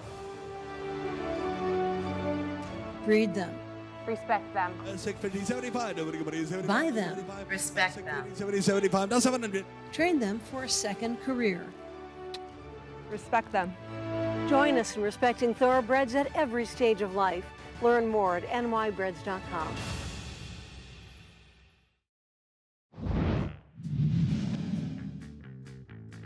Bulldog Hanover off the turn with the lead. How by 3 lengths? Catch the Fire, working on a mystery. Down on the inside is Alleywag Hanover, coming to the final 1/8 of a mile. It's Bulldog Hanover. The lead is 4. Working on a mystery is second. Alleywag Hanover is third. It's Bulldog Hanover, and once again, it's a marvelous mile for Bulldog Hanover. 1:46.3. There you see in 2022, and that was Bulldog Hanover, Paul, and at 1-9, that is exactly how you want to see it done. A dominating effort in that Hoosier Park Pacing Derby. You know, just when you thought that Bulldog Hanover couldn't get any faster, he would just get faster and faster and faster, and then went sub 146 and ended up being the first horse that was unanimously voted Dan Patch Horse of the Year as well. So just what he meant to the game, fans he brought to the game. You know, he was a headliner. People wanted to come out and see him run, and with good reason, because he was able to put some fields away in some really, really wicked times. Yeah, very, very, very strong name as well. Bulldog Hanover just getting the job done there at 1-9. And I know Gabe Pruitt, Jessica Otten, you have seen many of these horses up close, but taking a look at the race tonight, but also Bulldog Hanover and his impact and just that tremendous effort there back in 2022. What an effort he put on the racetrack every single time he stepped on the track, Gabe. And I had a chance to cover a lot of those races in 2022, as did you. And I still remember when he broke the world record at the Meadowlands. It had rained just a couple of, races before. Then it got muggy. And I just remember everybody cheering, and then boom, it was silent. It gave me goosebumps. And it was a little bit of a chilly night, as you Yeah. said, after that rain. 145-4, guys. He's the fastest horse in the history of harness racing. By the way, he's also the fastest horse here on that race we just saw, the Harris Hoosier Derby there in 2022. That was a 146-3 track record before, but it's fastest of all time. It's never been close to even being matched all the way here in 2025. We'll see if anybody can take a shot tonight, but there was nothing more entertaining than when Dexter Dunn would take the Bulldog off the leash there, and he would just power home. It really gives you goosebumps almost, Jess. And here's another interesting anecdote. In that 2022 season, he was doing a little part-time breeding early on. So he just had his first crop of racehorses. They just started to race this year at the age of 2. Limited crop that year because obviously racing was the main thing. But now we have a full crop of yearlings that'll go through the sales this fall. I think if you want a Bulldog Hanover, Chris Griffin, you better bring your checkbook. Only dealing cash, Gabe. Still dealing in cash there, but Bulldog Hanover looking forward to the progeny as well. And if there are anything close to his ability, you're going to see some very nice harness horses. Yeah, without a doubt. It's a bright future to look forward to. Yeah, setting world records, breaking those big shattered times there over there at Hoosier Park. So it's a tremendous job there by Bulldog Hanover. But we've got a race this year, of course. The same race, Hoosier Park Pacing Derby. And taking a look at this field, maybe not a Bulldog Hanover in here, but some very, very familiar names. Yeah, we've seen a lot of these horses run on our shows throughout the year, and I'm a little disappointed right now because my ticket here, By the Missile, is opened up as the 8-5 favorite here. I thought I was going to sneak by and get a little bit of a price in here, but I tell you, us bettors, we're smart. Yeah, savvy bettors out there taking a look at the number 2 as well. Not Bulldog Hanover, but Ken Hanover. Dave Miller is going to have the driving duties here. You take a look at what he's done last time, and that was a dominant effort last time out, winning by, 18-plus lengths. Well, you know what's funny? When you look at Ken Hanover, he got red hot earlier this year, and there was talk that he was one of, if not the better or the best older horse that was out there. And I kind of don't hold the Houghton race against him because they went really fast. It's not like he got much of a breather. He had a wide post that day, and he had to work hard, in that race and got challenged by the Missile. But to me, this is a horse who qualified well now in that last qualifier. We'll see what we get from him tonight and how aggressive they are with racing him. Yeah, we were taking a look at that Sam McKee Memorial, and of course, saw some very familiar names in there in that that effort. When you see the common company, you know that you're going to be in a very strong race. Not alone in this field is going to be Ken Hanover. Of course, there's going to be quite a few others in here, but one of the main ones, Maximus Mickey. What'd you think here? So, last time out for Maximus Mickey was important because finally got that signature big win against bigger named horses. So, like the way that he was able to come well off the pace in that spot, be able to flip off excess cover, be able to pace strong down the lane in that spot. And that's what you're going to get from Maximus Mickey. So again, a horse that you're hoping is going to find some pace in front of him in that spot. And I like how he was digging and finding to win. That's what you want. You want a fighter that's out there that's not going to be afraid. That's going to be our upcoming 11th race. It's right around the corner. It's break time here. We got plenty more when we come back. Still the big races on tap as well. Come on back here on FS1, America's Day at the Races. Join us Friday, October 10th at Harris Hoosier Park for Indiana's premier night of harness racing. 12 championship races, $2.2 million in purse money, and the title of Indiana's best on the line. Along with an evening of thrills, speed, and glory, guests can enjoy contests, giveaways, and more. Not to mention cornhole and other outdoor activities. First post for the Hoosier Champions card is 5:30 p.m.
Back here on America's Day at the Races as we are getting set for race number 11. It's right around the corner, and we've got By the Missile, 8-5, your current favorites. You see the horses getting the preparation, getting ready to go. It's the Hoosier Park Pacing Derby.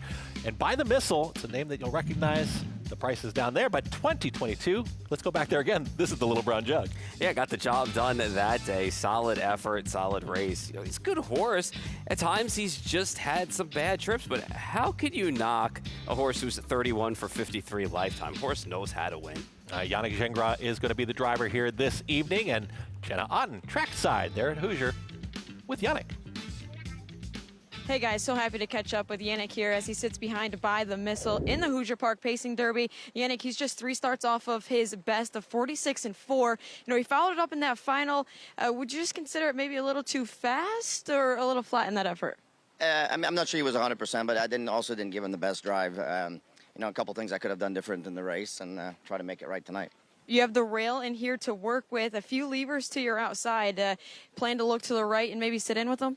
Yeah, you know, definitely try to get some covered up trip if we can. You know, we'll take a look behind the gate. Like you said, there's a couple that have really good gate speed, but, you know, just try to get the right one to follow. He is such a champion. If anyone's capable of bouncing back after a few efforts like he's had in his past, it's definitely him. No doubt about that. And he's a classy horse. You know, it's been one of those years, a couple things haven't worked out in his favor, but he, you know, Ronnie said he warmed up really good, nice and relaxed, and he seems to be really confident in him. Thanks, Yannick, and go get him out there. Thank you very much. Field getting set to come onto the track here, Paul, for the 11th. It is the Hoosier Park Pacing Derby, and you take a look at that interview, and thank you very much to Jenna Otten there catching it up with Yannick Gingras, but how open and honest and transparent the drivers are. It's just I didn't drive well last time, or I need to change this up. Just, it's really great information going into the race. Yeah, 100%, and more times than not, they'll give you an honest answer. Bugler's going to get things done here. Race number 11, $179,500. It does start a pick 4 in this 11th race, and I think Gabe Pruitt's going to have a ticket here in just a second, talking about the pick 4. But with this field coming out, you like By the Missile. We're going to take a look at the one right now. Yannick Gingras, you heard everything. Trainer Ron Burke. Makes sense at 2-1. Yeah, I agree. He just didn't get the right trip in the Canadian Derby drive-wise, and the Ewart 2 was just a throw out for me. This is a better spot for him with a better draw down inside, and he'll be able to follow someone in here and get himself back into good form tonight. I think this is a much better spot. All right, right next door is going to be the number 2, and that's going to be Dave Miller and Ken Hanover. Qualified well, was hot earlier in the season this year. You know, had a little clunker over at Pocono in that Invitational, but qualified well. And listen, on his best, he figures in here. Get a long shot here, and that's going to be Rock and Roll Runa. Always pulling for Team Stahlbaum. Larry's a great guy, been around a long time. His horses dance some dances, even won some big ones at longer prices. Little Rocket Man, the 4th. Yeah, he's a local and a fan favorite. I just worry that he's a little step behind some of the bigger named horses when he faces them, but he likes to be in front sometimes, so we'll see what we get. Here's the 6th, and that's Marcus Miller. 7-1. Yeah, well, I know what he can do if races fall apart, Coach Stefano. So if he gets a lot of pace in front of him, look out late in the mile. The 7's going to be 14-1. Then it's going to be Ruthless Hanover. Yeah, struggled last time. Didn't get the right trip in the Canadian Pacing Derby. Is in a better spot today. Just drew wide again tonight. And here comes the 8. That's going to be Maximus Mickey. Off the last race, Maximus Mickey is a strong contender in this spot. We'll see what happens. He's got a big stride on him. It takes him a while to get going, but look out. Another long shot in here. That's Musketeer Hanover. Yeah, just has been struggling this season. 3 for 17. Hasn't won in a while. Dexter Dunn is going to be driving the 10 here. 17-1. You get Buzzsaw Russ. Yeah, another one where the trip just didn't work out in the U. It ended up far back and then in the flow and then kind of broke as well in that spot. So draw a line through it, but now saddled with that second tier post. Race number 11, the Hoosier Park Pacing Derby. It's the start of a pick 4. Gabe and Jess are going to have plenty more in this upcoming race, but I think we're going to set up that pick 4 with us. We're going to go there. Yeah. It is the pick 4 coming up next. We're going to kick it off with that Hoosier Park Pacing Derby, Gabe. We're scratched down to a field of 9.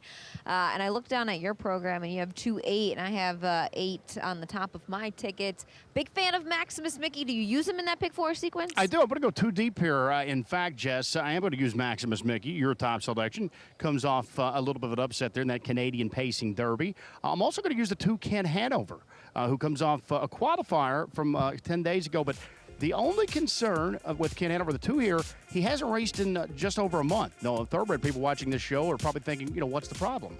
Well, at Artist Racing, that's a little bit of a longer layoff than you'd like to see. But he did tune up again with the qualifying effort, sort of like a workout. And he was very sharp there. So I'm going to go 2-8. I'm going to try and beat this favorite by the missile. You heard Yannick say, well, maybe made some mistakes last time out. So I guess in terms of my ticket, wouldn't bother if he made a couple more here tonight. I'm going to single in the 12th race. This is a Kentucky at a stallion, race 12, over $200,000 a purse. Some more blue. She's undefeated. She's 7 for 7. She'll have to win it from the second tier. Post number 10. Now, that's been a bit of a tricky starting spot of late here at Hoosier Park. We saw Sabonis with the Dan Patch about a month and a half ago. Just one winner out of post 10 since the Dan Patch. Pretty incredible bad run, but if anybody's going to break that cold streak, some more blue, I'll give them a look to remain undefeated. I've got way more questions than I have answers in that featured night, the Caesars Trotting Classic. You're going to see I'm going to go 6 deep. I'll go with the one Chapper Craze from Ronnie Burksbar there with Ronnie rented the bike. Curriculum, the type that likes to track pounce late, I'll use him. I'll toss on Hill Exotic on that ticket as well, along with Ponda Jet. He's a hometown hero here at Hoosier Park. Lexus Cody, we've already talked about his credentials. He comes off that $1 million win last Saturday up at Yonkers. And even the 10 French Wine, barn change tonight. Nancy Tactor Train takes over. This is a talented trotter. We'll see if the barn change can perk him up a bit. He's going to be a big price there in that Caesars Trotting Classic.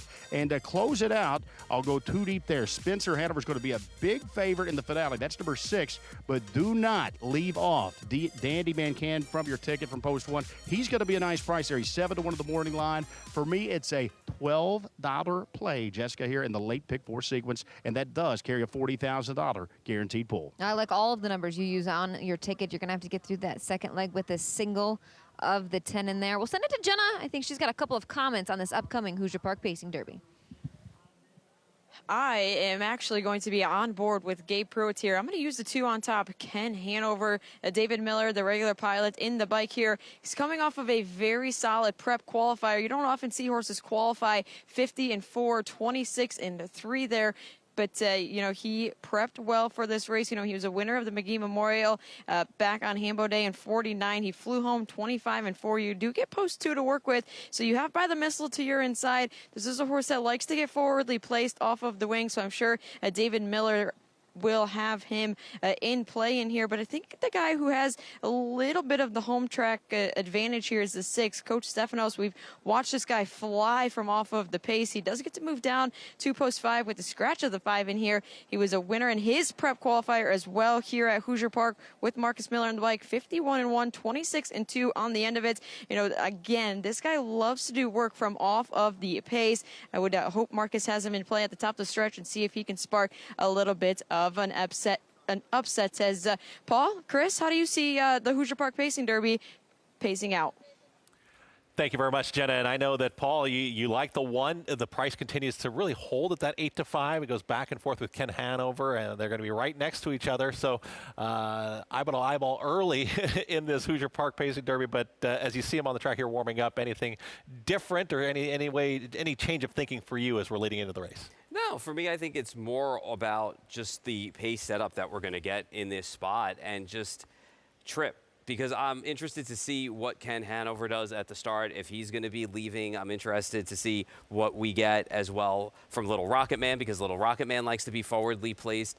By the Missile, I don't think will be too far behind in this spot. And I'm just hoping that the trip sets up for By the Missile, that he's either establishing in front or pocketing up or finding a nice helmet to come off of. I think this is a much better spot, a much better draw than what he's been running in the last couple of races. Do you think with the more experienced horses like that we're seeing tonight that have had plenty of experience over different tracks and, 5, 6 years old, how much can you change their style or their tactics? I mean, you say that you want to be more forwardly placed and whatnot. Are they very set in their ways? We saw the 2-year-olds earlier. Are these older horses it's a little tougher to get them to change the game?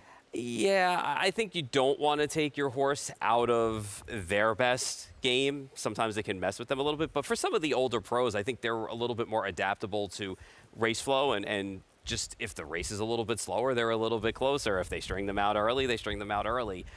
For me, I think it's all about trip in this spot, and I just think By the Missile did not have the greatest of drives in the Canadian Pacing Derby, and the year it's a complete toss for me just based on the race flow in that spot. I think today it'll be a little bit easier for him. It looks like the bettors are agreeing with you because they're going 9-5 right now, and now second choice. And is there a price that really was going to be what you were looking at, that you were going to tolerate a little bit more as feeling good? I mean, it was 9-2 on the morning line. I was hoping for maybe 3-1 or 2-1 in this spot, but I'll get what I can take, obviously. And I mean, obviously, bettors know, and they're savvy, and they've seen the trips that I saw as well. So it's a better spot for him tonight. I was just hoping for a little bit better price. I was just surprised about Gabe Pruitt, the expensive to $12 there on that pick 4. Repeat.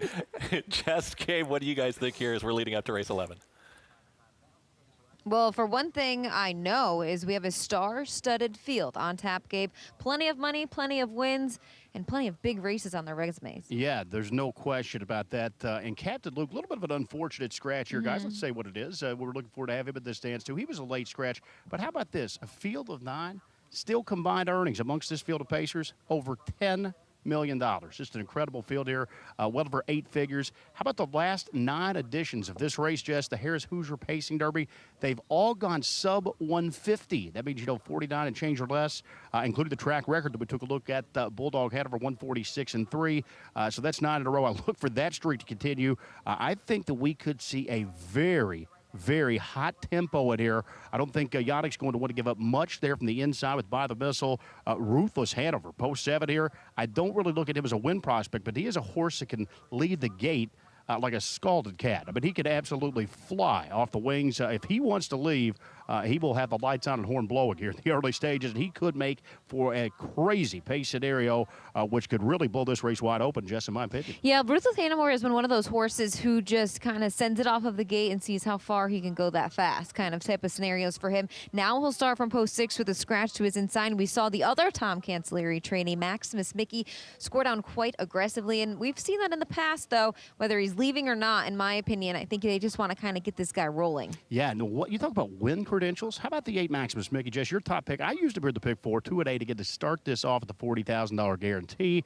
This guy is 25 of 57 in his career. I mean, think about some of the fields that he's hooked up with. So just an amazing resume that he sports into this race tonight. He was a winner last out in a $500,000 race up in Canada by a head, but he did reach up and get the job done for Team Cancellieri. Tom Cancellieri, the trader, his brother John Cancellieri of Clark, New Jersey. He's the owner.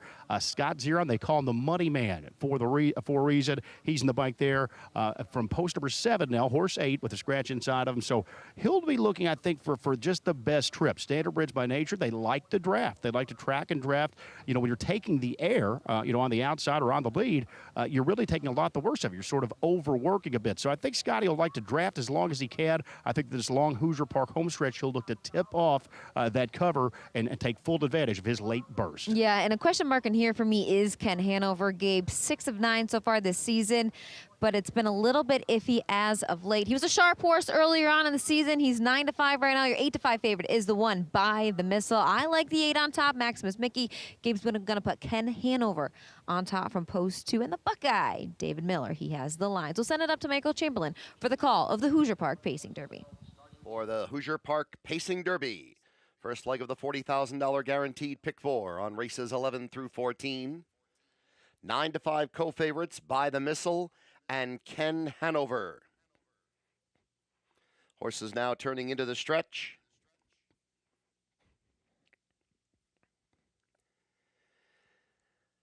And here they come.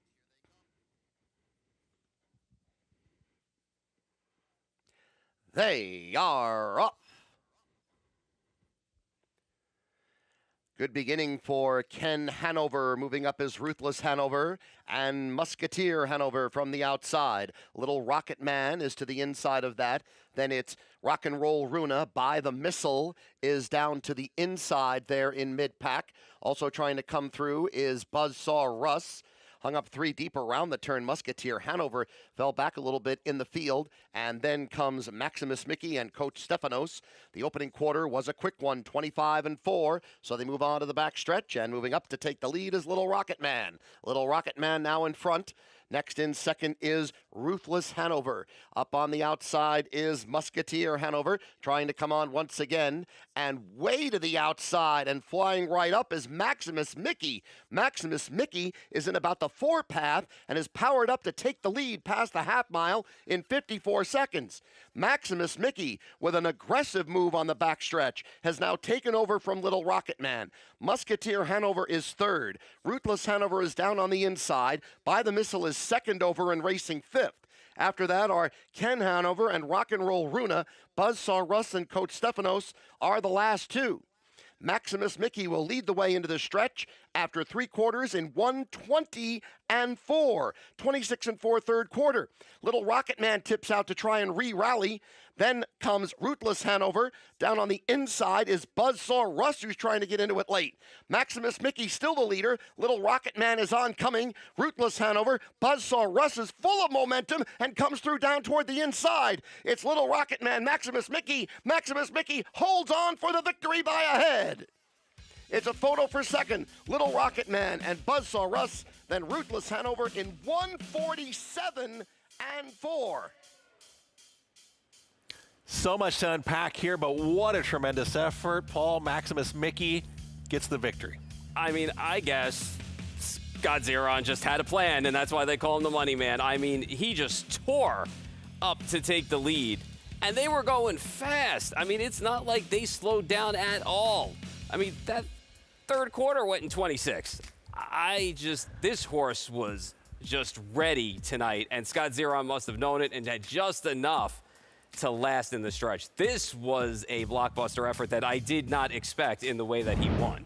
Wow. I thought for sure he would have been coming a little bit later than the move he made down the backside into the half. Yeah, it was kind of enough messing around. Let's take a risk and let's see if we can go win this thing. The number 8 Maximus Mickey, Scott Zeron, made that big move on the backstretch going into the far turn, and you were sitting next to me saying, you know, I don't even know what's going on here right now, but it proved to be the right move. It proved to be the winning move as he held on late to get the job done. I mean, they went fast, man. 25 and 4, 54, 120 and 4, wrapped it up in 147 and 4. That is quick. Now, Little Rocket Man, the hometown favorite, I do wonder trackside, our team there at Hoosier, what it was sounding like, because the Little Rocket Man almost gets there. I thought he had a shot coming at the top of the stretch, and Buzzsaw Russ found the seam down inside, just couldn't get through and didn't want to go through down there late.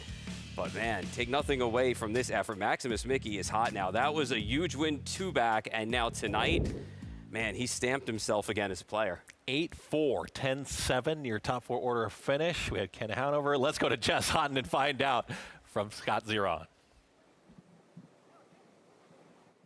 Scotty Z as he takes the Hoosier Park Pacing Derby with Maximus Mickey. First and foremost, Scotty, that was a big move up the backside.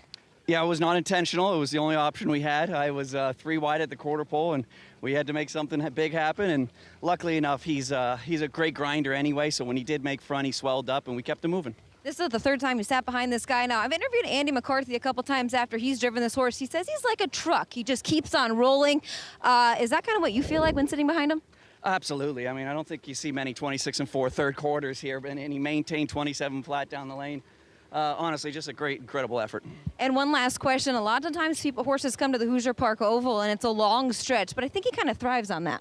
Yeah, I wouldn't want him on a half mile, but today was great. Congratulations. Thank you. There you have it. Maximus Mickey and the Cancellieri brothers. They're going to take the Hoosier Park Pacing Derby in a nice time of 147 and 4. Back to you guys. Thank you very much, Jess, with the winning connections there. And Gabe Pruitt, going to bring you in because I know you talk about times and you've seen the different layouts, but how tremendous was this effort here from Maximus Mickey and even Little Rocket Man as well? Guys, this was incredible because you just do not see this type of backside blitz, we'll call it. I mean, 3 wide. Scotty made what we call just a power move there to the top. You know, the move didn't really surprise me, I suppose, that he was able to make the lead, but to hang on through this long Hoosier Park home stretch, I mean, it is the never-ending stretch. If you need the horse in the lead, sometimes it feels like, but he was able to have just enough to get across the line here. And how about we had 2 locally based horses in this race, Little Rocket Man and Buzzsaw Russ.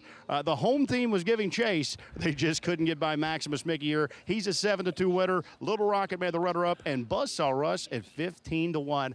Just an incredible effort here from the winner, Maximus Mickey. Thank you very much, Gabe. And we saw, we didn't see a favorite. We did see a 7-2 shot, but the thrilling action of everything that was happening in the race. And Scott Zeron just said Maximus Mickey was doing it on his own, was just saying, let's go. We have no other choice. We got to take the risk, go to the front. They just hold on. They win it. Yeah, big horse with a big stride, and once you get him going, you can't really stop him. As they said, he's like a big truck, and boy, did he just keep finding like he did in the Canadian Pacing Derby. Tremendous effort there from the 8, Maximus Mickey. Little Rocket Man, the 4, the local connections getting into the trifecta. And we've still got a couple more left, and these are some big ones. $201,000 is the purse. It's going to be our 12th. It's the Harris Hoosier Park Kentucky Anna Stallion Management Stakes, field of 10. 1 mile and plenty more coming up. We're going to talk about the Little Brown Jug as well. When we come back, go to America's Day at the Races.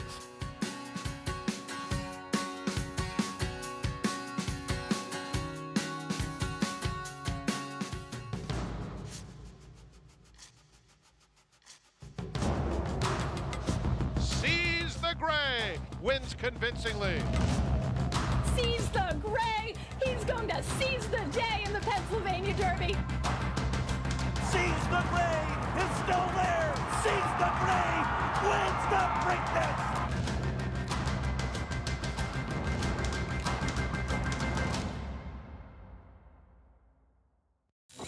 You bet with Naira Bets. Bet any track, anywhere, anytime. Download the Naira Bets app to play today and get a $200 deposit bonus. Watch live horse racing. Get expert picks. Boost your bankroll with weekly promotions and hone your handicapping skills with exclusive tips and tutorials. Download the Naira Bets app now. Sign up now to claim your $200 deposit match bonus. You bet with Naira Bets. McMahon of Saratoga Thoroughbreds, home to 4-time leading New York sire Central Banker, sire of champion New York bred Bank Frenzy. Bank Frenzy, a hard-fought winner of the Commentator. And multiple stakes winner Sunday Girl. Clear winner in the John Hettinger Sunday Girl. Also standing into mischief's Grade 1 Sun Provocateur. And top young stallion Solomini, sire of Mike Lee Stakes winner Doc Sullivan. At McMahon of Saratoga Thoroughbreds, celebrating over 50 years of equine excellence. Get into the game with Bond Racing Stable. When you partner with Bond Racing Stable, the Bond team does all the work and you enjoy the experience. As a partner, you can watch morning workouts, come to the paddock for saddling, and cheer your horse down the stretch. Bond Racing Stable offers more than 30 New York bred weanlings, yearlings, and 2-year-olds in a partnership program that gets you to the winner's circle. Whether on your own or with friends and family, make Bond Racing Stable your racing partners. Go to jamesbondracing.com today. Welcome back here to America's Day at the Races. Hey, that's right outside. That's Aqueduct in the evening. That's right where we are here in the New York studio. Naira Bets. It's brought to you in part by Naira Bets. Bet any track, anywhere, anytime. Visit NairaBets.com or download the Naira Bets app to get started. Don't forget about that promo code, Deposit Match 200. Chris Griffin, Paul Verderosa, Gabe Pruitt, and Jessica Otten. They're at Hoosier Park. And, of course, Jenna Otten has been trackside as well.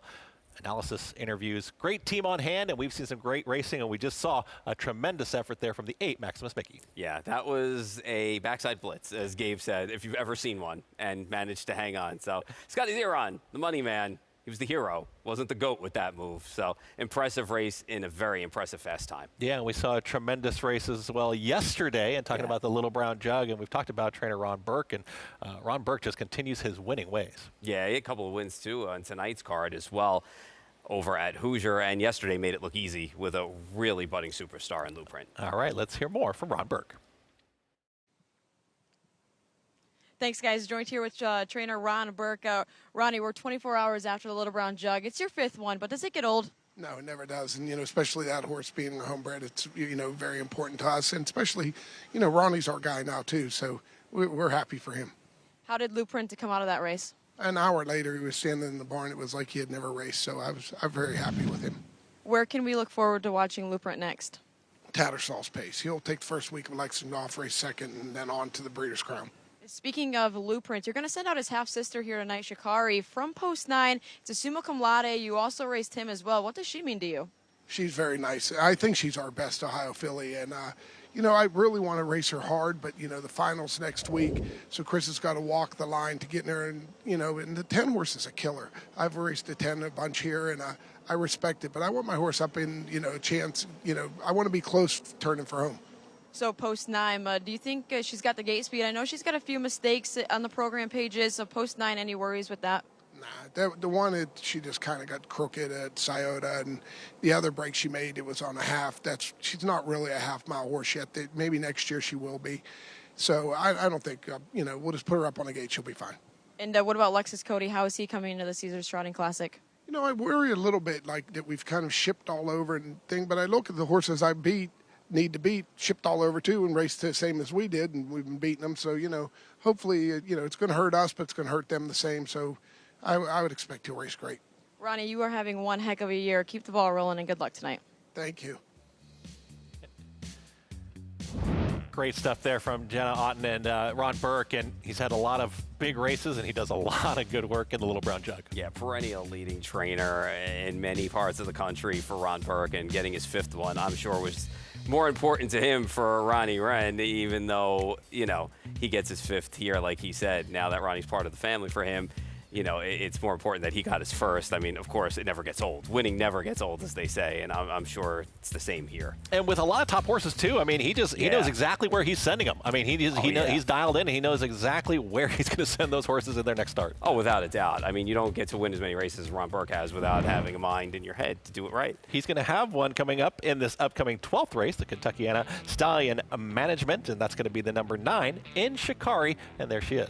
Yeah, it's all in the family for Ron Burke. You got Lou Prince's little half-sister here, and Ron also trained Summa Cum Laude, who is the dam of this horse as well. So it'll be interesting to see how she races tonight. Yeah, we had a chance to talk to Chris Page earlier, but when you're the little sister, when the family lines and the bloodlines are there, we expected big things, and she's 5-1 right now, and you did hear Ron Burke was talking about the number 10 towards the outside too, so a lot of respect for Some More Blue, but Shikari, not without chance. No, not without a chance in here, and she's had a pretty successful start to her career, going 4 for 7 and taking on, those Ohio Sire Stakes fields. So she'll have to quick it a little bit on this track, but listen, she's got the pedigree, and she's got the right team behind her. And the 2-year-olds, as we get later in the year and we get into the fall, and how much changing, how much improvement do we see as we progress into the later portion of the 2-year-old season? Sure, there's always levels to this. You have the ones that are early starters, and then they peak, and some of the late bloomers start to catch up to them. So, and some it takes the full 2-year-old season to get them going, and they come back as 3-year-olds strong. So this might be a case for her where she's going to test the waters tonight against a tougher field and see how she stacks up and see where this sets her up now for the rest of the year. Yeah, I was taking a look thinking about Bulldog Hanover and that wow performance, and I think we may have seen the wow performance of the evening there from Maximus Mickey, but we still got a couple more here on tonight's broadcast here on FS1, and we've got our team at Indiana. Have we seen the wow performance, or do we think maybe the next 2 races are going to bring us a big wow performance here tonight at Hoosier? Well, I think we've seen the first of 3 wow performances, Gabe. Maximus Mickey, he started in the Overnight Company earlier on this season, and against the Open and Preferred Legs, he's worked his way up to the top, competing with the top, and now beating the top. Yeah, how about trainer Tom Cancelliere? That was his first start ever at Hoosier Park. So it's safe to say it may not be his last, with Maximus Mickey. A bit of a 3-way thriller there at the end of the day with Little Rocket Man, obviously making it tight, and Buzzsaw Rush, but what a performance. Just the fact he could make that move and hold on was incredible. But to answer the question, we've got 2-year-old pacing fillies here. This one is just all about the 10 Some More Blue, I think. I'm surprised she's not the favorite right now. 7 for 7. She's undefeated. She's going to be cool to see. But the big one, guys, we all the way with race 13, that Caesars Trotting Classic. Jenna Otten now standing by.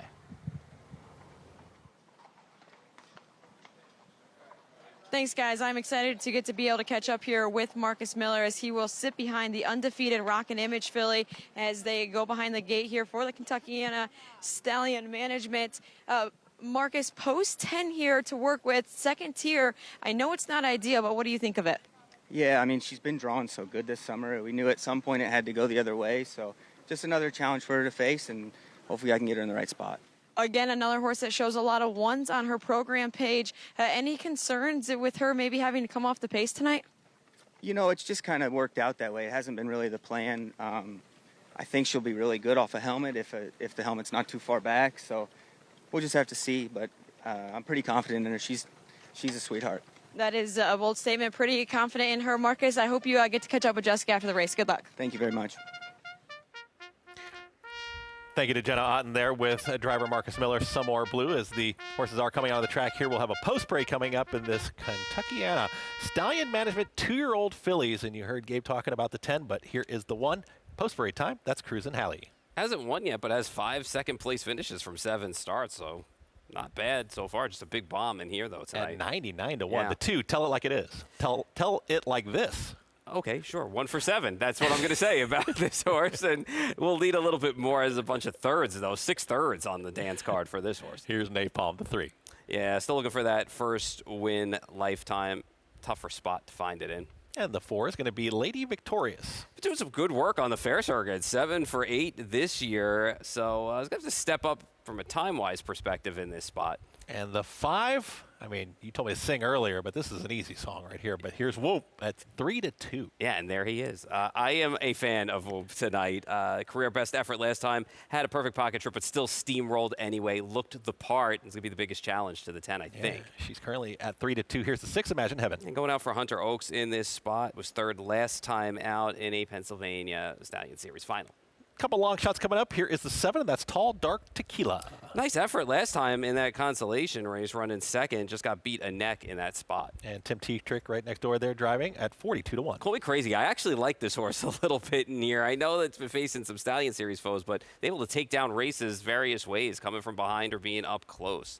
Trainer Ron Burke sending out the number 9, Shikari. And we talked about the background of this horse. Now we'll see what she can do out there against probably the toughest field she's faced to date. And you heard driver Marcus Miller's insights there with our own Jenna Otten there. Some more blue at 6-5. We're just going to find out tonight if that second tier is going to be the Achilles heel for this horse or not. Otherwise, perfect 7 for 7. Looks the part. $35,000 purchase, already banked almost $185,000. It is going to be the Kentuckiana Stallion Management 2-year-old fillies, and looking forward to a big full field of 10 and a nice competitive field of these 2-year-olds. Gabe, Jess, plenty more. Yes, it is a very nice field of 2-year-old pacing fillies on tap, Gabe. The 10, like Jenna had mentioned, undefeated so far in her 2-year-old campaign, a perfect 7 for 7 for the father-son duo of Irv and Marcus Miller. And like you mentioned, you know, maybe not by design all season long to be put on the front end. She's going to have to work for it tonight. Hopefully that helmet isn't too far off the pace, but he thinks that she can overcome it, and she's even money right now. Well, I think part of the reason she's been put on the front, Jessica, she's been racing against Indiana Bred Restricted Company. This is her first dance against an open type group where you have horses coming from, you know, many different states, many different jurisdictions. Part of the reason she's been in the lead after her first win, she's never been above 1-5. So she's just been a huge favorite every start that she's been in. And, you know, obviously you want the best horse, you put him in the best spot. That's on the lead. You know, she is likely the one to beat here. We'll all concede that. I think certainly here to even money. But this is a deeper group than what she's faced. So, you know, it'll be interesting to see the tactics markets opts to deploy there. I did mention the post head here at Hoosier Park. It's about a 6% win clip. It starts in the second tier. Back earlier in the meet, it was about 8.5 or 9. So it's been on a really cold run lately for whatever reason. We saw Sabonis win the Dan Patch Stakes from post number 10, $300,000 event. Since then, that was August the 8th. September 13th, 6 days ago, a post-in win there, a $38 upsetter. But it's for about a month and a half since that point. So that's going to be a little bit tricky to navigate that traffic. Let's hope some more blue gets in the mix. But you know, I think certainly the filly that deserves to be the favorite, undefeated here. We all like to see greatness. She was just a $35,000 yearling buy last fall, a daughter of Ronka Image. She's already made nearly $200,000, again over $200,000 on the line again tonight as she looks to bank a big one. Hunter Oaks was off to a good start on the night with Dandy Ideal. He's going to send out 2 in this race right here, the 6 and the 7. The 6, Imagine Heaven. This is a daughter of Pappy Rob Hanover. She's won half of her starts so far in her 6 starts this season. She was 3rd behind a couple of nice horses at that final at Harris, Philadelphia. Yeah, she was 18-1 there, 3rd just beaten 3/4 of length. That was a $300,000 race that she exits. So she just missed. She's got good early speed. I do think of the Hunter Oaks pair, that being 6 and 7. Certainly Imagine Heaven from post 6 seems to be the liver of the two choices. You're taking a look at her with the yellow tacked up gear there, the yellow hood, the yellow race lines, and even the yellow race bike with the driver Tyler Buter aboard. I do think that she is the liver of those two entries. I do think she'll be moving forward off the gate. And then the one to inside is Whoop for Roger Welch and John DeLong. This is another horse that's been facing Indiana sired company as well. She's also won half of her starts. Yeah, that's the key. I'll tell you who she hasn't won against, and that's Somewhere Blue. And that's that's been her Achilles heel. She's faced Somewhere Blue twice. You are going to see a winning effort here from Whoop, though, from post number 2. Now, this was her last start. This was September the 12th. She's got a track here. The pacemaker that night was Pond the Lime. Now, she's going to get a perfect trip there. She just drafted along. You'll see about mid-stretch here, her driver, John DeLong, swings to the outside, and you can turn the lights out. This party was over. My Whoop, goodness. is just going to coast clear, Jess. And even the one cruising Hallie, you'll see her close just a bit down at the inside. She's back at this spot tonight, too, from post 1, but she does come off an easy win. My concern is she's faced the 10 Somewhere Blue twice. She's been soundly defeated in a second, third-place effort, so I think she's going to have to step up quite a bit here to knock off the favorite. You know what I really like about that replay, Gabe, is when John tipped her to the outside, she really put her head down and like hit another gear and took off. And I really like to see that, especially in young horses. That's not technically something or, something you can teach them. But I really think she handled that with ease. She gets a regular pilot, of course, John DeLong on the bike. They're 9-2, so they're taking plenty of action from the middle of the gate. Jenna, who do you like in this upcoming 12th race? I am going to be on board with the horse that has to start from the second tier. The horse that's riding that 7-race win streak. The favorite is Somewhere Blue. Irv Miller, again, Marcus Miller, obviously the regular pilots on this Daughter of Rock and Image. We talk about horses who have bad post-luck draw. This has not been the case for this young filly there. She has had the rail 4 starts in a row, and she has made her way to the front end relatively easy. Looks like she's been geared down by the wire in most of her starts. See if she has anything left. Marcus didn't really seem like he was really all that concerned with having the second tier, so that should put a little bit more confidence there for the bettors, as she is even money. But a horse that I'm probably going to be slightly cheering for, that's the 9 Shikari. Again, a half sister to Little Brown Jug winner Lou Print. This is out of a Summa Cum Laude who Team Burke also raced, another homebred for them. And the gate mistake 2 back at Scioto, she just kind of got a little bit sideways there, as trainer Ron Burke had touched on. But other than that, she has been beautiful to watch in person. She is a big, strong filly who just seems to love to do her work. That is riding a win as well. We will see what Paul and Chris have to say here about the 12th race. Thanks, Jenna. Team Whoop here, because I like your selection. I like the selection of the 5.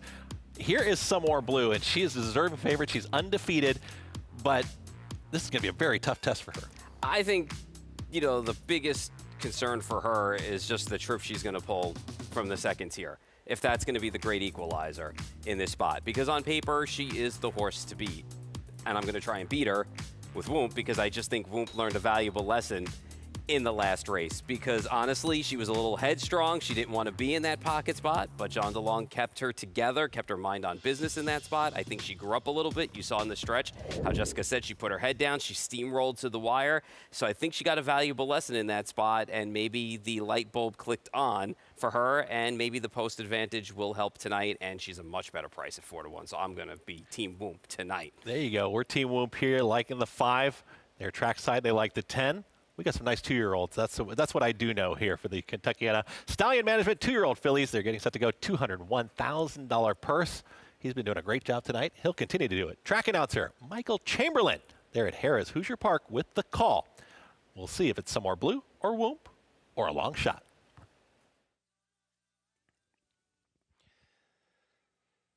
Field for the 12th race now moving in behind the Midwest Standard Bred Horse Sale starting gate. Pick 3 on races 12, 13, and 14. $201,000 Kentuckiana Stallion Management. The 4-5 favorite is Somewhere Blue.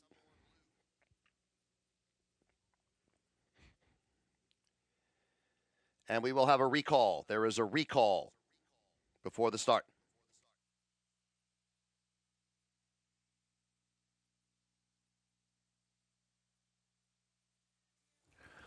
All right, Paul, we see this recall. Tell us what's happening right here. What's going on? Something must have happened. I'm not sure if it's an equipment issue with somebody or there just was not. It looked like everybody was coming to the gate for a fair start. So I don't know if the guys down there will be able to tell us more if they make an announcement. Well, the 5 is a little off stride now, and that's Whoomp. So, but they'll go around a little bit, and we'll figure out. Okay. So just told the 9 was scoring out of position. So obviously that would create a problem. So now what they'll do is they will slow everybody down. Everybody will come back around. They'll gather the field back up, and hopefully we will get a clean start this time. Yeah, and not sure if we're going to jump trackside real quick because we have just a little bit of time, but also for those, that may not know a recall, maybe they're jumping in for the first time. Gabe, Jess, what do you guys see there trackside? Yep.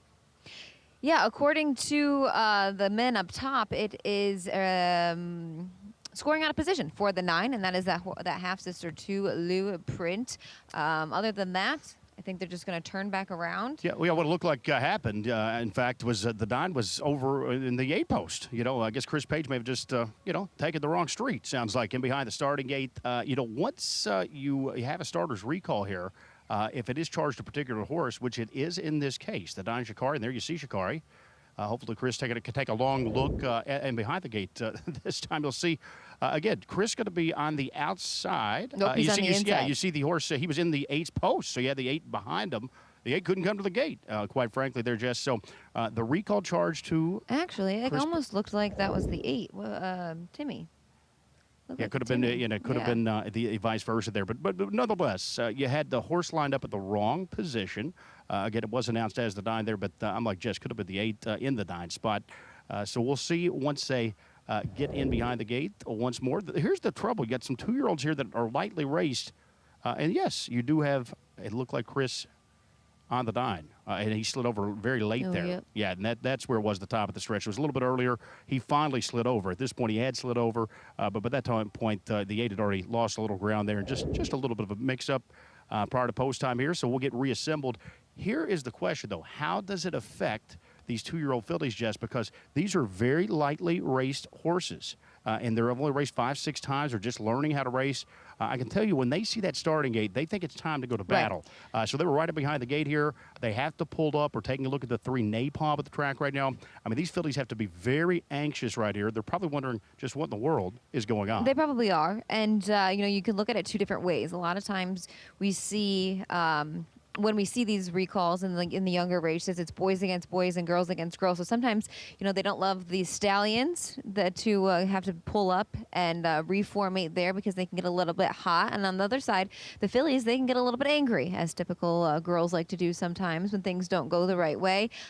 So you never really want to see that in the younger races because, like you said, Gabe, these horses have only been behind the gate a handful, maybe 7 times, and they're probably a little bit confused as to what's going on. And, they're reaching their full momentum when they're coming down the stretch behind the gate before they say go. So they're almost at full capacity before then. So it's not something you typically want to see in younger horses. No question.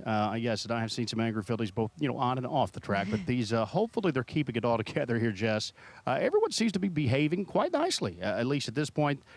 Behind the gate. So we're going to try this one more time. Still time to wager here if you haven't gotten in yet. Michael Chamberlain will have the call. You see, hey, who's first to the gate? Well, it's a 9. Shikari, she's the right post. As we get set here for the Kentuckiana Stallion Management. Michael Chamberlain with the call.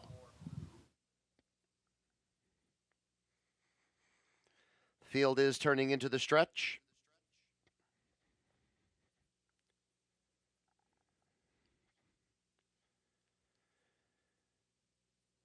Here they come. They are off. And a good beginning for Imagine Heaven, who is going out for the early lead. Shikari moves up second. Tell It Like This is next. Outside of her, Lady Victorious. Then Some More Blue got away 5th from the second tier. Whoomp is racing next. As they move on the turn, at the inside is Napalm, and then another length off to Tall Dark Tequila. Lions I Want a Chip is 9th, and the trailer is Cruisin' Hallie. First quarter, 26-3. They're on the back stretch, and there goes Lady Victorious up to take the lead. Lady Victorious now in front, but Some More Blue is moving up on the outside, up into second and coming up after that leader. Racing third is Imagine Heaven. Shikari is next in 4th. And then 5th is Tell It Like This. They pass the half-mile mark in 55 seconds, moving to the second turn, and Some More Blue now has the lead, trying to maintain that perfect record. Lady Victorious is second, Imagine Heaven, then Shakari. After that is Tell It Like This to the inside, and then up on the outside comes Whoop, who still has about 9 lengths to make up. Going off stride on the turn was Lions I Want a Chip. As they move to the top of the stretch, Some More Blue is the leader. 3/4 up, 123 and 2. Third quarter, 28 and 2. Some More Blue opening up the lead now to 3. Imagine Heaven is second. Then Shakari on the outside. Also trying to move up is Napalm. Final 1/8 of a mile. Some More Blue has the lead by 3 lengths. Far outside, Whoop is coming late. Here comes Whoop very quickly on the outside. Some More Blue, Whoop. It's going to be Whoop to win. Whoop gets up for the victory. Second was Shakari. Then Tell It Like This and Some More Blue in 151 and 1. And Whoop. There it is. I mean, come Let's on. go. Come on. He almost had to do it. But I will ask, far turn. It looked like the action was a little funny on the 5. Whoop was a tremendous stretch rally. Some More Blue has the lead here as an open leader, but there was a lot going on at the back of the field. This horse, Whoop that is, never saw a pylon, was parked the entire mile, looked like that her action got funky or she was just kind of like not interested in racing. She backed up and she backed into Lions I Want a Chip, who went off stride. And then all of a sudden she turned for home and the race came apart, and there she is with a 4-5 wide sweep. And she just rolls by them. It's almost like the light bulb came on around the 3/4 mark for her again, like it did last time, but last time was a much better trip. I mean, listen, I'll take the win, but this was an effort that left me a little head scratch because I thought she was done down the backside. And we've seen on some prior shows, judges, is there judges look at it? I mean, you take a look, something on the far turn, at least to my eye, and there was a lot going on at the back end of the field. Her action got a little off, and I know that she backed up, and Lions I Want a Chip actually ended up going off stride. Kind of almost ran into her on the backside. So okay, we're hearing judges' inquiry taking a look at the winner, so it's going to be an unofficial result. Looking at. 5-9-2-10. Gabe and Jess, not sure if we've got them taking a look at this as well. I'm sure they are definitely looking at the monitor and checking it out. But we look at the backstretch. I thought it was in the far turn. And you look at the 5, who's towards that. Right now she's 6th on the outside. Her head's just sticking out right there. And you're going to see that going into this spot, heading into the turn, it's almost as if she kind of just lost her action for a second, or she just backed up. And she just kind of backed up right there into Lions Blue Chip and kind of went off stride. I don't know if she broke totally. I don't think she did, but we'll see what the judges think on this one. I think it was just a bad spot in the turn, and her action got very funky and just sent the 8 off stride when the 8 kind of ran into her a little bit. Gabe Pruitt, your thoughts here. Drama once again. Yeah, we've got drama here, guys, deep into the card on a Friday night here at Hoosier Park. And the winner, Whoop, who raced excellent, but she just got a little bit rough gated there. And the trouble here, she could have bothered the 8 Lions I Want a Chip. There on the outside. It's a little bit of a distance away from me that I'm taking a look now at the replay. But that's the concern. You know, did her misstep cause the 8 Lions I Want a Chip to sort of check up and make a break in stride? If so, this could be a little bit of trouble. Whoop has returned track side here. Driver John Long, he's taking a look at the replay here on the big board like we all are in the facility. But a little drama here with getting a race worth well over $200,000. It's going to be a shame if she does come down. She raced excellent. I do think maybe the 10, Some More Blue, she moved to the top after the recall. It was her first start for the second tier and just got a little bit tired this long Hoosier Park home stretch. But this one, again, yet to be decided as the drama continues to play out. It's really a tough call here. I think Whoop, again, she was very rough gated. And the question is, did she bother the horse that ultimately made a break in stride, Lions I Want a Chip? Paul, your thoughts? You know, it's funny, and I wonder if Gabe can chime back in on this. Last time out, you know, she was very headstrong, and she didn't want to sit pocket. And now today she didn't see a pylon, and she looked like she was kind of headstrong again, like heading into the turn, like she was fighting John DeLong a little bit. And I wonder if that factored into her just kind of misstepping there. This is a tough call because, you know, the action, I don't know what to make of this one, just based on the fact that I've seen her get a little bit headstrong and a little rough before. See, right there, she kind of jumped it off for a step, and then she got her feet back underneath her. So this is going to be a close call for me. I'm just wondering if Gabe feels the same way with her headstrongness, you know, playing a factor in this. Well, we'll toss it to Gabe here in just a second, but also the rules do seem very clear, and we've dealt with this on a couple of the other broadcasts, is that the rules are clear on what you can and what you can't do. I wonder if it does apply here, and it was interesting, Gabe, that you pointed out the interference towards the 8 possibly, and that being maybe the main foul that took place. Yeah, and Chris, Paul, I want to preface this statement with I am certainly not a judge, nor deemed to be one, but you know, taking a little bit better look at this as we have here for the last couple of minutes, you know, this does seem to be, you know, that it could be a little bit of a case of interference. I mean, Whoop just sort of lost her momentum. She got very, you know, rough-gated, steppy there, and it certainly was enough to have the 8 lines I want to Chip, who was trying to follow her, just almost run up on top of her, and it ultimately caused her to break her stride. So, you know, again, it did not look good if you're in Team Whoop here. I just think it's going to be a bit of a tough call. Obviously, the big race, lots of drama, but I don't think that, you know, that she may have been able to clear the 8, you know, and just ran up on top of her here. So, you know, we could have a situation with interference. The incredible thing, guys, is when she lost that momentum around the far turn, you would have thought she was just going to be up the track. How did she kick back into another gear here and sweep on past this field? It was an explosive effort. I think Paul is certainly correct that this filly's just a little bit headstrong. She's had 10 starts in her career. She's already made 1 break in stride prior to tonight. So she does just seem to be a little bit hot to handle, maybe a little hard to handle for driver John DeLong. She wouldn't get situated in, you know, a hole early to follow and draft off other horses. So a little bit of a handful. And again, that inquiry sign still up here, so the judge is taking a good long look at this, investigating the finish for race 12. Taking a look there at the number 5, and that is Whoop, who's just kind of circling and waiting the result. And also Jessica and Gabe were making a great point that these are 2-year-olds. These are 2-year-old fillies, so they're still learning.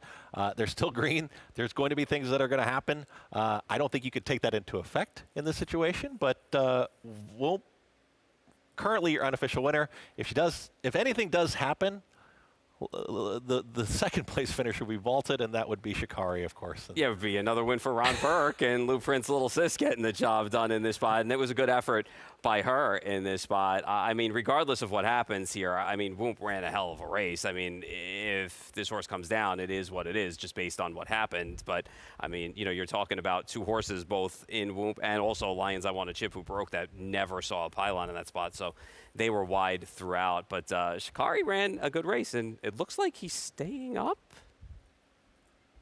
No change. No change is made there. No change, and Whoop will be the victor, 5-9-2-10. No change is made. Any chance the horse gives a little whoop there it is for that? I don't think so. I think they're just going to go ahead and accept the win photo. I joke, but she, you know, I also think, like Gabe said, being young and playing into this, you know, when, okay, let's get Jess right now. I was running after him. Thanks, guys. I have winning driver John DeLong as Whoop scores a bit of an upset there in that last race. Just talk me through that last turn, John. You know, I picked some cover up, which was good, but she just kind of was struggling. I don't know. She kind of lost her footing, and it just took her a few steps to get her feet back under her. And then after that, when we straightened up, she was gone. So she never really saw a pylon. This probably was her toughest test to date, and she handled it with ease. Aside from that little blimp in the last turn, she was strong turning for home. It's got to have a lot for her, especially after that recall. Yeah, that kind of threw a monkey wrench too. And being right behind the car, she's a little bit green still, but you know, she was really, really good her last start. Like plugs in 51. She was really, really good. So. I knew she'd give a good effort. You know, Roger Welch is all class. You know, he knows how to handle good horses. Nice job. So thank you. There you have it. Whoop scores a bit of an upset there as she's going to head back to the winner's circle to her connections. Back to you guys. Thank you very much, Jessica Otten there with the winning connections and pretty much how you described and how Gabe described as well, and looking at the race. And Whoop stays up, gets the victory. Yeah, this is a solid effort. The light bulb's coming on for this filly. If she can just get her mind game straight at times. But I think what John DeLong alluded to about the starting gate and seeing it and then having the recall, you know, she was the only horse when the recall happened that broke stride, even while others were still striding, kind of slowing down following the gate. She probably got a little annoyed with that, probably got a little bothered, but she turned it around and, you know, she got a little lost in the race, but still found a way because that was an impressive stretch run for her. The 5 Whoop does stay up. 5, 9, 2, and 10. Shikari with a good second there. Chris Page, they get the second place finish, and then Tell It Like This. Big number, the 2. It loves to finish third. That's her 7th third-place finish from 8 career starts, so you know where to key her in the try. Also trained by Ron Berg, so Ron Berg finishing 2nd and 3rd. Big victory there for Whoop. There it is. They stay up. And the big one's next. Race number 13, 3-year-olds. And up, a trot, 1 mile, $200,000 Caesars Trotting Classic, and some very, very familiar names. Lexus Cody will be the one that stands out. We've seen plenty of action going on. What else is in store? Come on back here on FS1. In Indiana, we grow it. And when it comes to harness racing, the Indiana program has grown to become one of North America's very best. Breed Development and the ISA have been there every step of the way by overseeing and promoting the Indiana sired racing, breeding, and stakes programs at every level. We're working to ensure a right future for all of us.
Welcome back to America's Day at the Races, and you can bet any track, anywhere, anytime with Naira Bets. Sign up today, get up to $200 deposit match bonus. That promo code is MATCH200.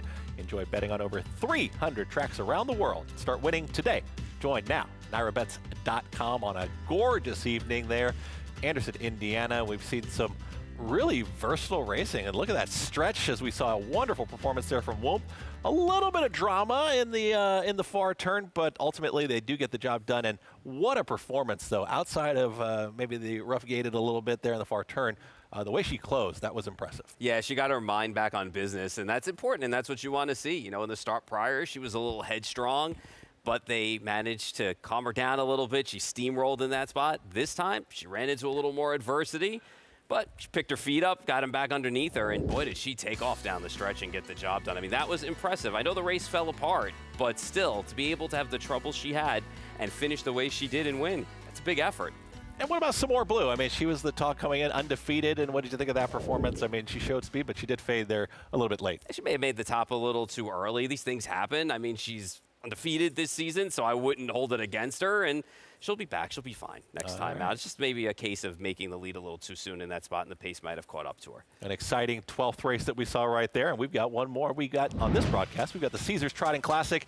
We've talked endlessly about it, and Curriculum, you're giving out your selections too early, it seems like. Down to even money, right, on one that you liked, but Lexus Cody is at 9-5, but even money on the 3? Yeah, I think it's going to even out a little bit more odds-wise as we get closer. I think Hill Exotic's going to take a little bit of money, too, in this spot. And listen, Curriculum's case just had no shot in the international trot last time. It was buried inside, had no place to go on the smaller track. I think is going to be much better getting, legs underneath him, getting, some trot in front of him tonight, and should be able to get a cleaner trip.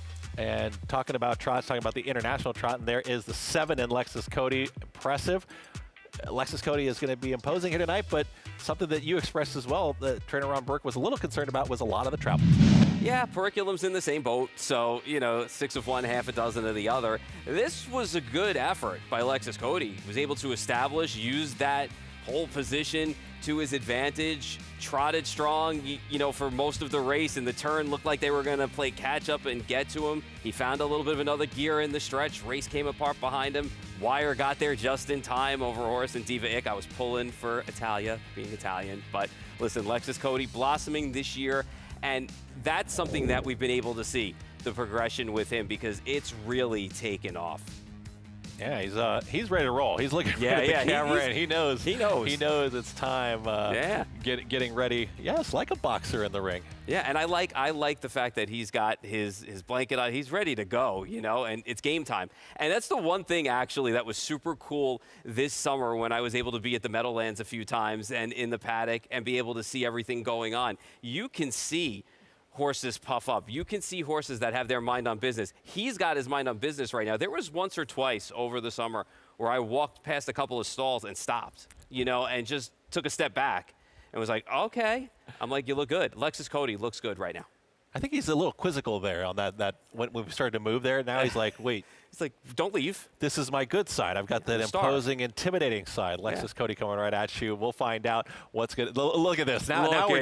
He's handsome. Look at how handsome he is. Now we're just giving him way more camera time. His ears too. I mean, he's really in tune with what's going on right there. There's no doubt. A deserving favorite probably in this upcoming race, but Hill Exotic has got a real shot in here. Yeah. You take a look at Champacraz as well, and look at those two coming off of that race. How do you think this race is going to set them up for potentially taking down Lexus Cody, or your choice in Curriculum? Well, I think Hill Exotic is going to use that good early trot to establish position, and you would think that they'd want to use him and at least, try to establish position, because we're forgetting about another important speed horse in here, and that's Ponda Jet. It's going to have something to say. So we're going to see the 4, 6, and 7, and that's when we talk about driver's intention and how they want to come off the wings. It might be a case where Lexus Cody, while the trip has fallen into Lexus Cody's lap, being in front, this time Lexus Cody may have to have something to come off of. Now everybody's getting a little camera time here, and there is the 4 in Hill Exotic, Austin Hanners, trainer Todd Luther, and with a competitive field like this, you take a look at the 8-year-old gelding, and they are prepared. They're familiar with some of these foes as well, too, as they get ready for the race. Without a doubt, and you're talking about professional horses where many in this field have banked over $1 million. They know it's go time, and they know it's time to run. Let's talk about Ponda Jet a little bit. I mean, we saw a little Rocket Man, local connection, almost get it done, but Ponda Jet, Kyle Wilfong, what do you think here, chances in this upcoming race? He's the local favorite. He's just a warrior horse, right? Man, he just keeps winning and winning. My biggest concern with him is he just hasn't had big scores and big nights against the bigger horses.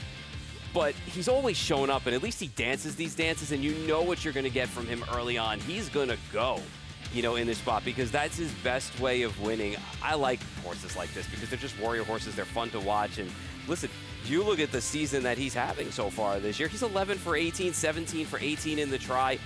That's what you love, man. This is what makes this game and this sport special. Yeah, and all those close-ups there for all the contenders. They're ready to roll here very shortly. Caesars Trotting Classic will be coming up, race number 13. Break time real quick, and we'll be right back with the big one. $200,000. Come on back. We've got the Caesars Trotting Classic and more.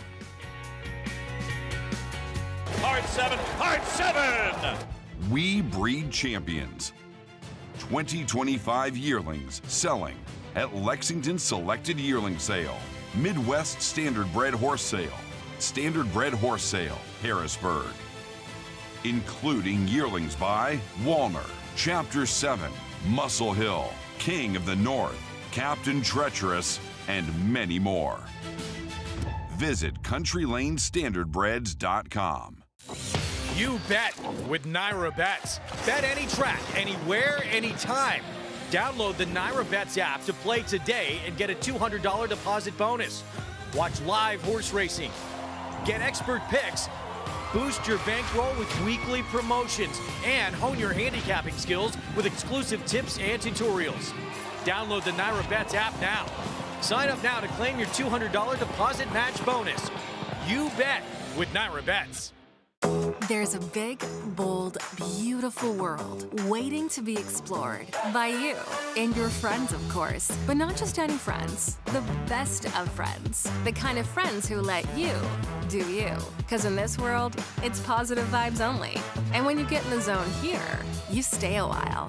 These aren't just good times, they're the best of times. And your time is now. So come explore. Resorts World.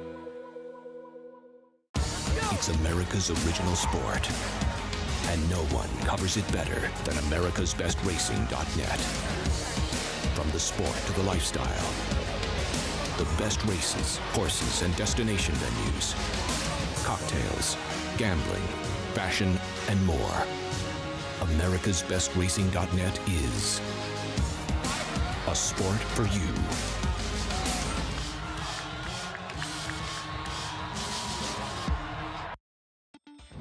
Welcome back to America's Day at the Races here on FS1. Naira Bets. Brought to you in part by Naira Bets. Bet any track, anywhere, anytime. Visit NairaBets.com or download the Naira Bets app to get started. Gorgeous evening. I still have not been to the Statue of Liberty, Paul. I don't know. I got to get over there. I mean, you have to get there. Where's the tourist in me? Race number 13 is coming up here. It's the Caesars Trotting Classic. $200,000. And we've got Jenna Otten, and she's got one of the connections right now before race 13.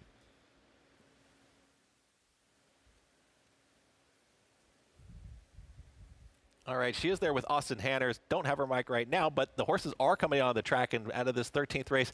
We see this slower post parade as they get set to come out on the track, and we've seen this before at Hoosier. They really take pride in showcasing these big races and making sure that you get a good look at some tremendous champions. As they should, and I'm sure the on-track people there love seeing it as well. And I think it's something special, and I think they should do it for all of the major races. Yeah, it's nice to see on a big race like this. $200,000. The field will be coming onto the track here shortly. We'll try and get Jenna Otten with some more of those connections.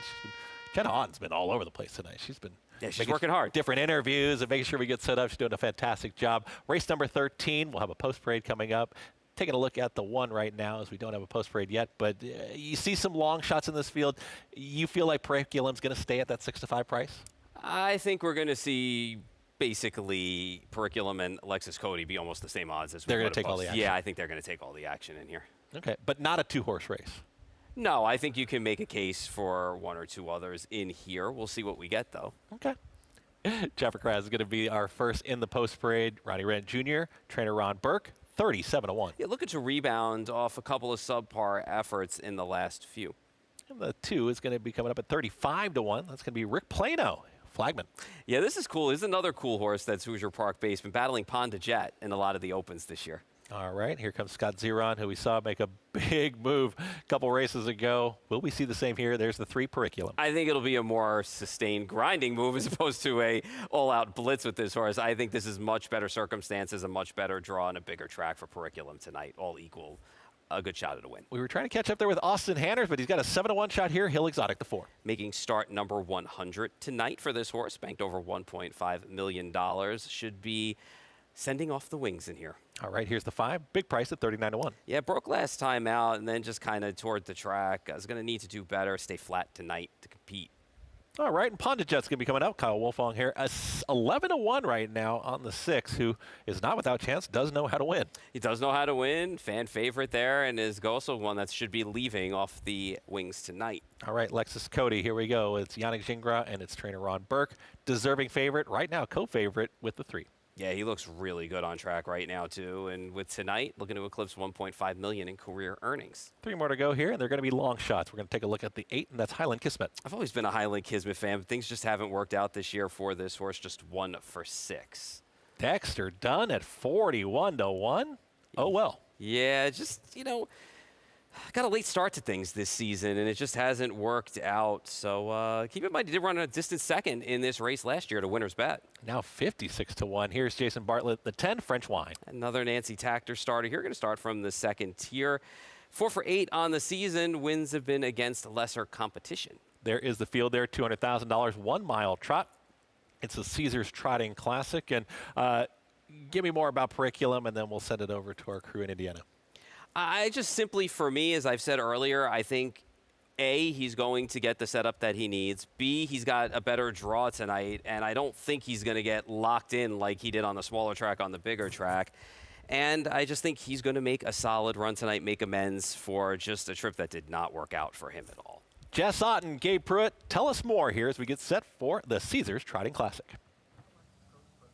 Well, I definitely echo those thoughts there about not being able to get locked in maybe as easily here, Gabe, as he did in that Yonkers International Trot just 6 days ago. He had post 9, which is a trailing position there, Gabe, but there was an additional trailer as well, and it was an added distance too. So no fault to his own. He actually was loaded with a lot of trot and never got through, and I know he's your top choice. He's 3-5 right now. Yeah, it appears lots of us saw that last race, Paul, myself, and everyone included, because how about this? I mean, is this an overreaction? That's my question, Jess. Here's a horse that was 7-2 in the morning line. Yes, I mean, that was just a complete epic disaster. There's no other way to say it last time at Yonkers. Let's just draw a line through that race.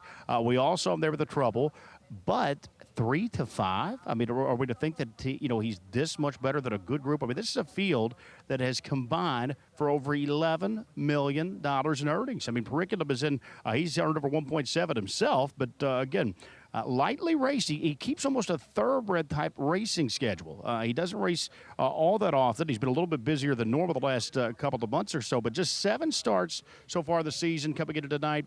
I just think that this is a little bit of an overreaction, but he is my top pick. But I'm going to need a little bit more meat on the bone, so to speak. I'm looking a little bit closer to maybe 2-1 or better to swing on Periculum here as we continue to see this money rolled in for the Caesars Trotting Classic. I had a chance to catch up with Yannick last week after that international trot win with Lexus Cody, and I actually talked to him beforehand as well, and I kind of asked him, what's been the deal with this guy as of late? And he said, it's been the last 4 or 5 months he's really matured into himself, Gabe, and he's shown it. A 51 effort in that elimination of the Maple Leaf Trot, followed up by a down-the-road mission in 49-1.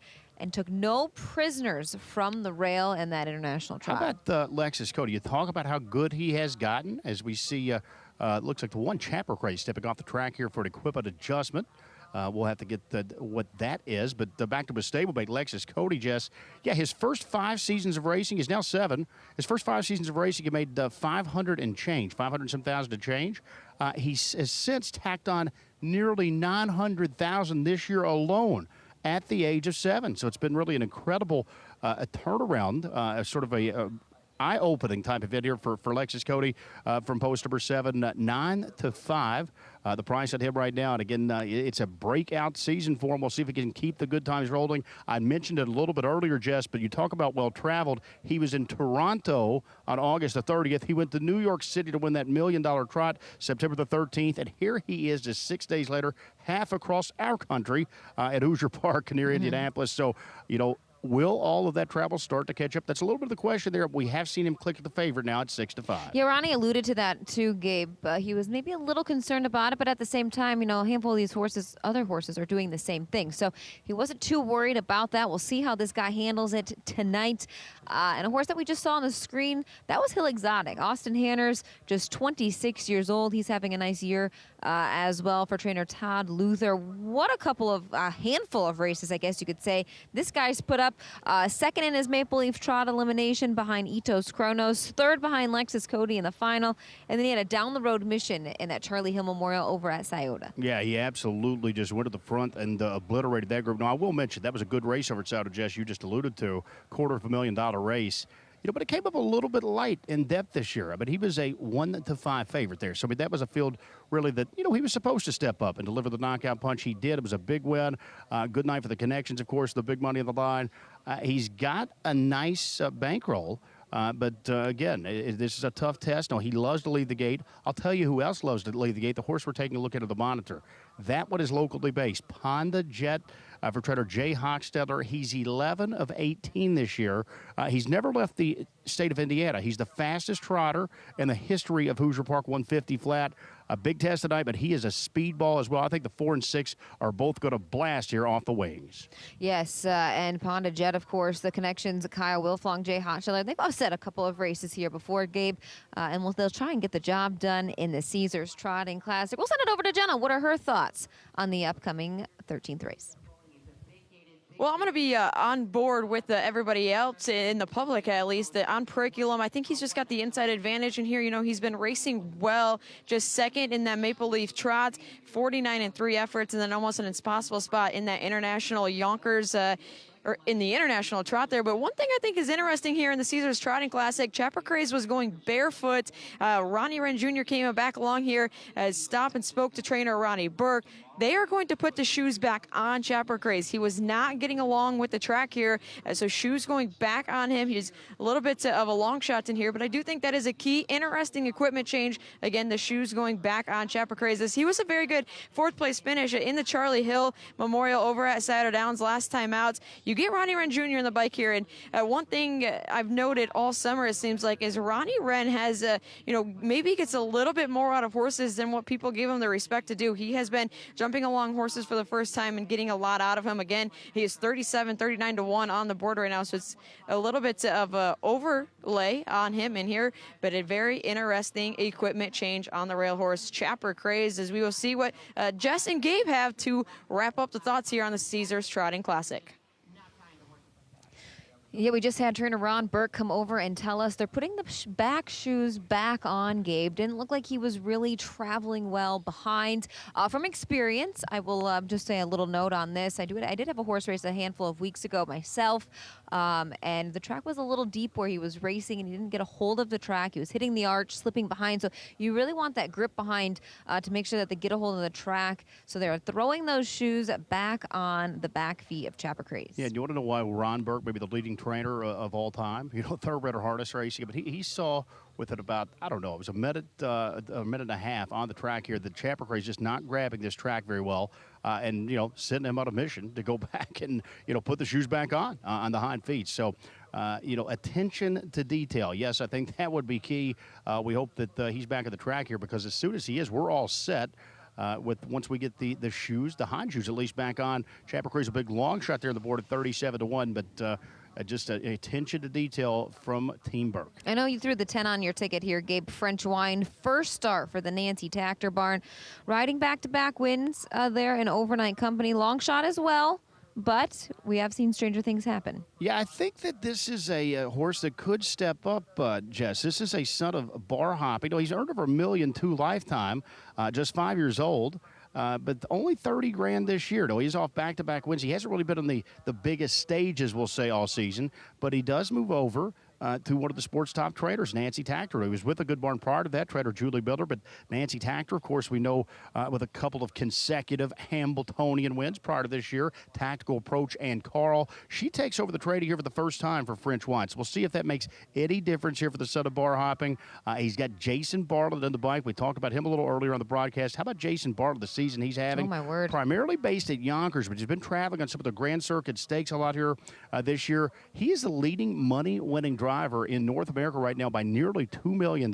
So he's got a chance to pick up some cash here tonight with French Wine. He is going to have to step up his game, but I just thought it was very interesting to hear the barn change. Always look for those variable changes, maybe something that could wake a horse up a bit, particularly if they're a good price. I'd like to try and land on. So I did toss French Wine to the ticket. I still think Periculum, though, for my money, the horse to beat.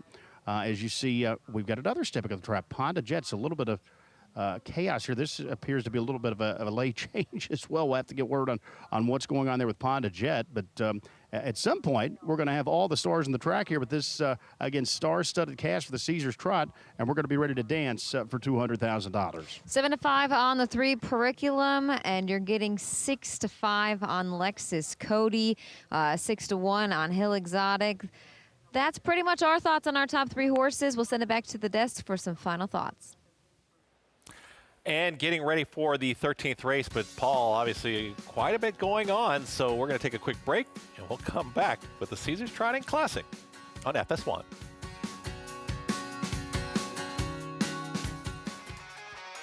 Join us Friday, October 10th at Harrah's Hoosier Park for Indiana's premier night of harness racing. 12 championship races, $2.2 million in purse money, and the title of Indiana's best on the line. Along with an evening of thrills, speed, and glory, guests can enjoy contests, giveaways, and more. Not to mention cornhole and other outdoor activities. First post for the Hoosier Champions card is 5:30 p.m.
Welcome back to America's Day at the Races. And moments ago, you did see the number 1, Chaparral.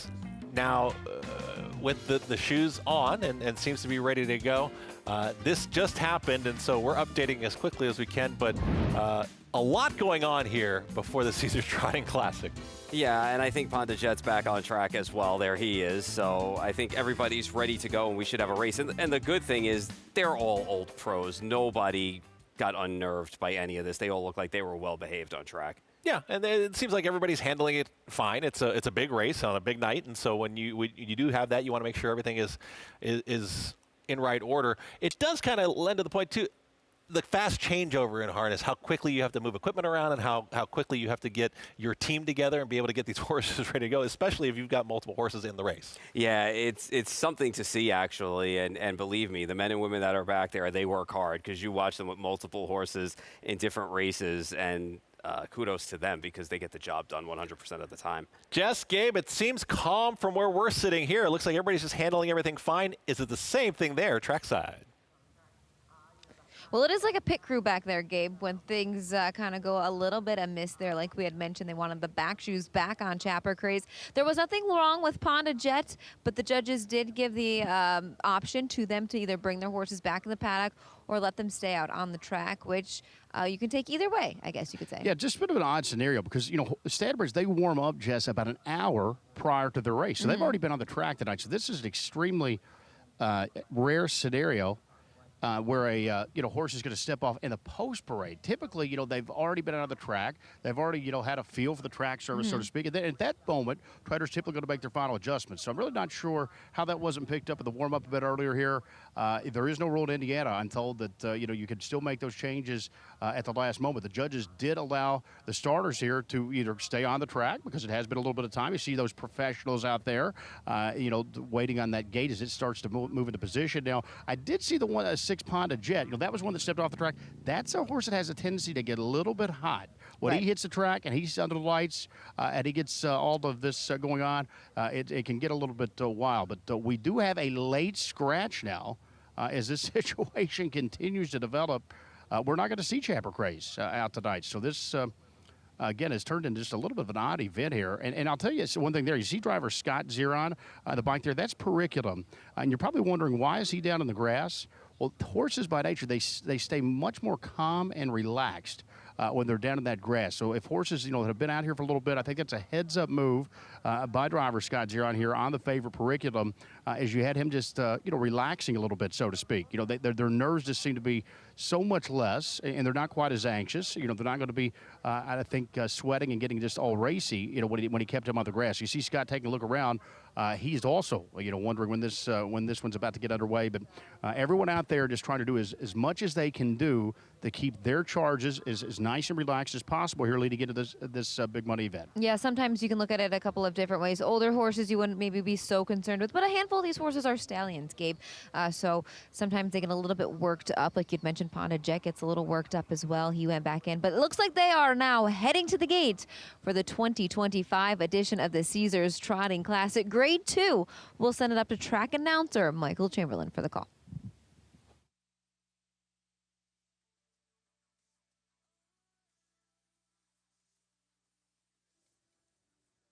Field now approaching the Midwest Standardbred Horse Sale starting gate. 6-5 on Periculum. 7-5 on Lexus Cody.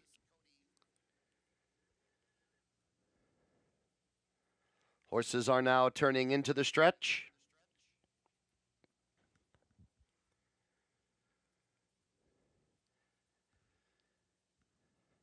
Here they come.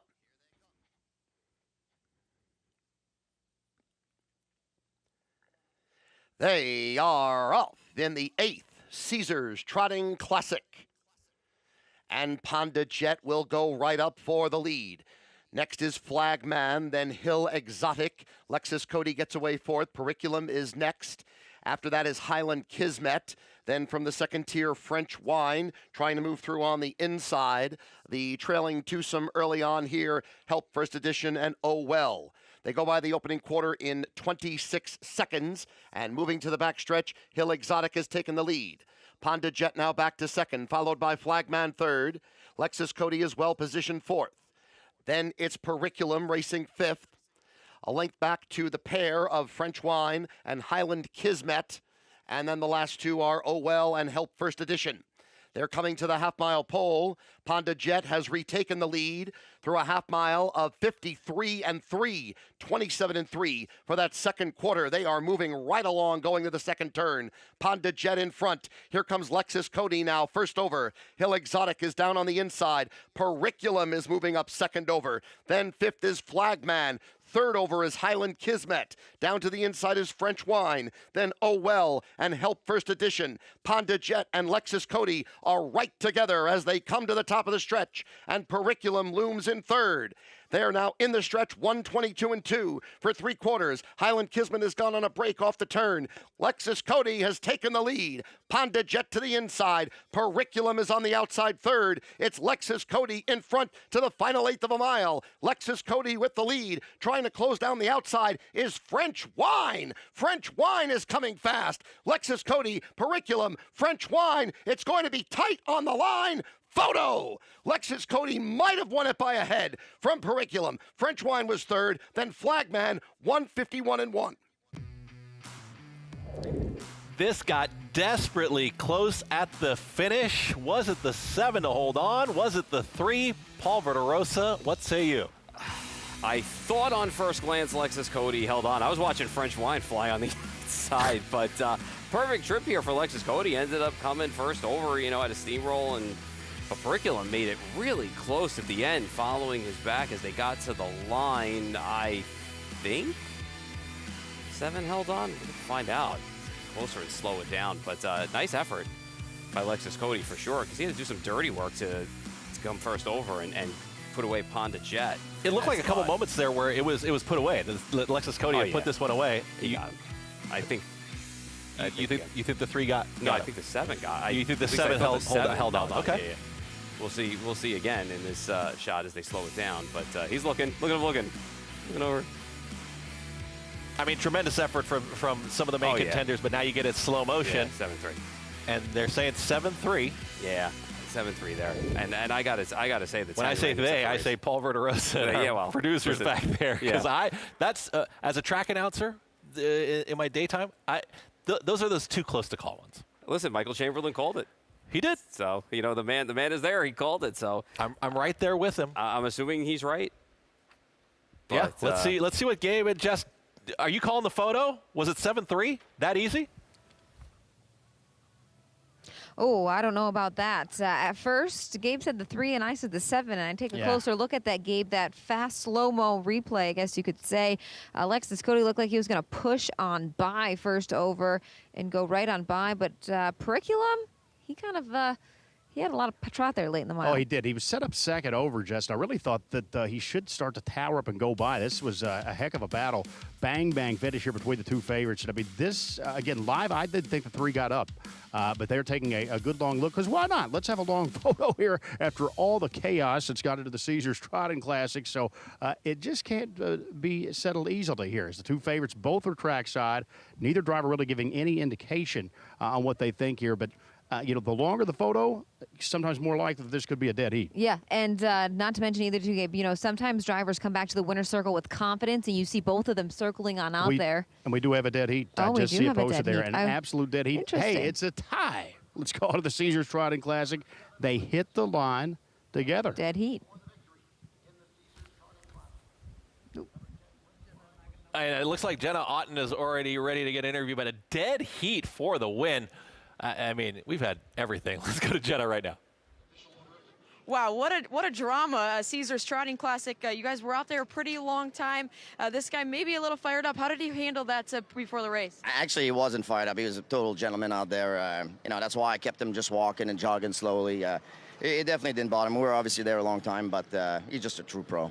You got away 4th there, a half in 53-3. I don't know if that's been seen on the trotting side here at Hoosier Park. You had to come first over, but wow, he looked the part down the stretch. Yeah, he did. It definitely caught us a little bit late down the stretch. Otherwise, you had to do all the work, and Curriculum got to follow us. I have all kinds of respect for my horse. He shipped all over the place the last 3-4 weeks, and it's amazing that job he's done. Good job, Yannick. We'll go catch up with Scotty here. Yep.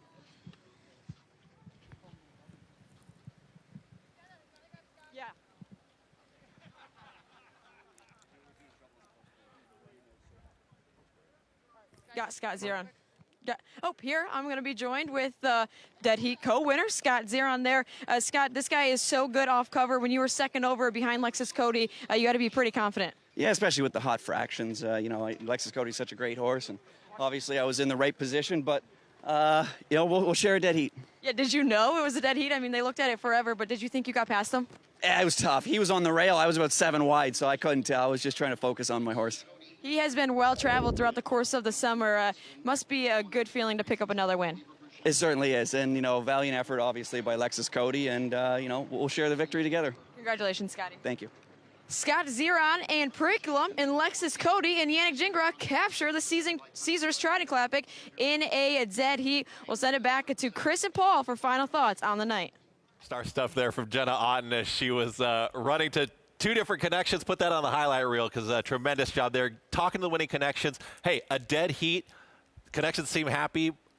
It's a tie for the win, but they are the winner of the Caesars Trotting Classic. Yeah, listen, we talked about horses shipping all over the place, and the 2 horses that shipped, the clock sort of struck midnight. They dead heated, but they both got the job done. They both ran, good races. I think Lexus Cody ran the better race because he had to come first over in that spot. But take nothing away from Periculum, and first time Nancy Tactor with French Wine ran well, too. Another couple of strides we made have had 3 horses on the floor. And I don't know where this ends up lying in the history of Hoosier Park and a dead heat in a big race like this, the Caesars Trotting Classic. But one thing to be said, if you've been following us all season long on our shows here on FS1, FS2, all of harness racing, we have had plenty of different types of things happen, a lot of drama, a lot of excitement, and now we see a dead heat here in the Caesars Trotting Classic. Yeah, definitely not boring, these shows so far this year for sure. Definitely based on results and things happening around the race or inside of the race. But the 2 right horses, they got the job done.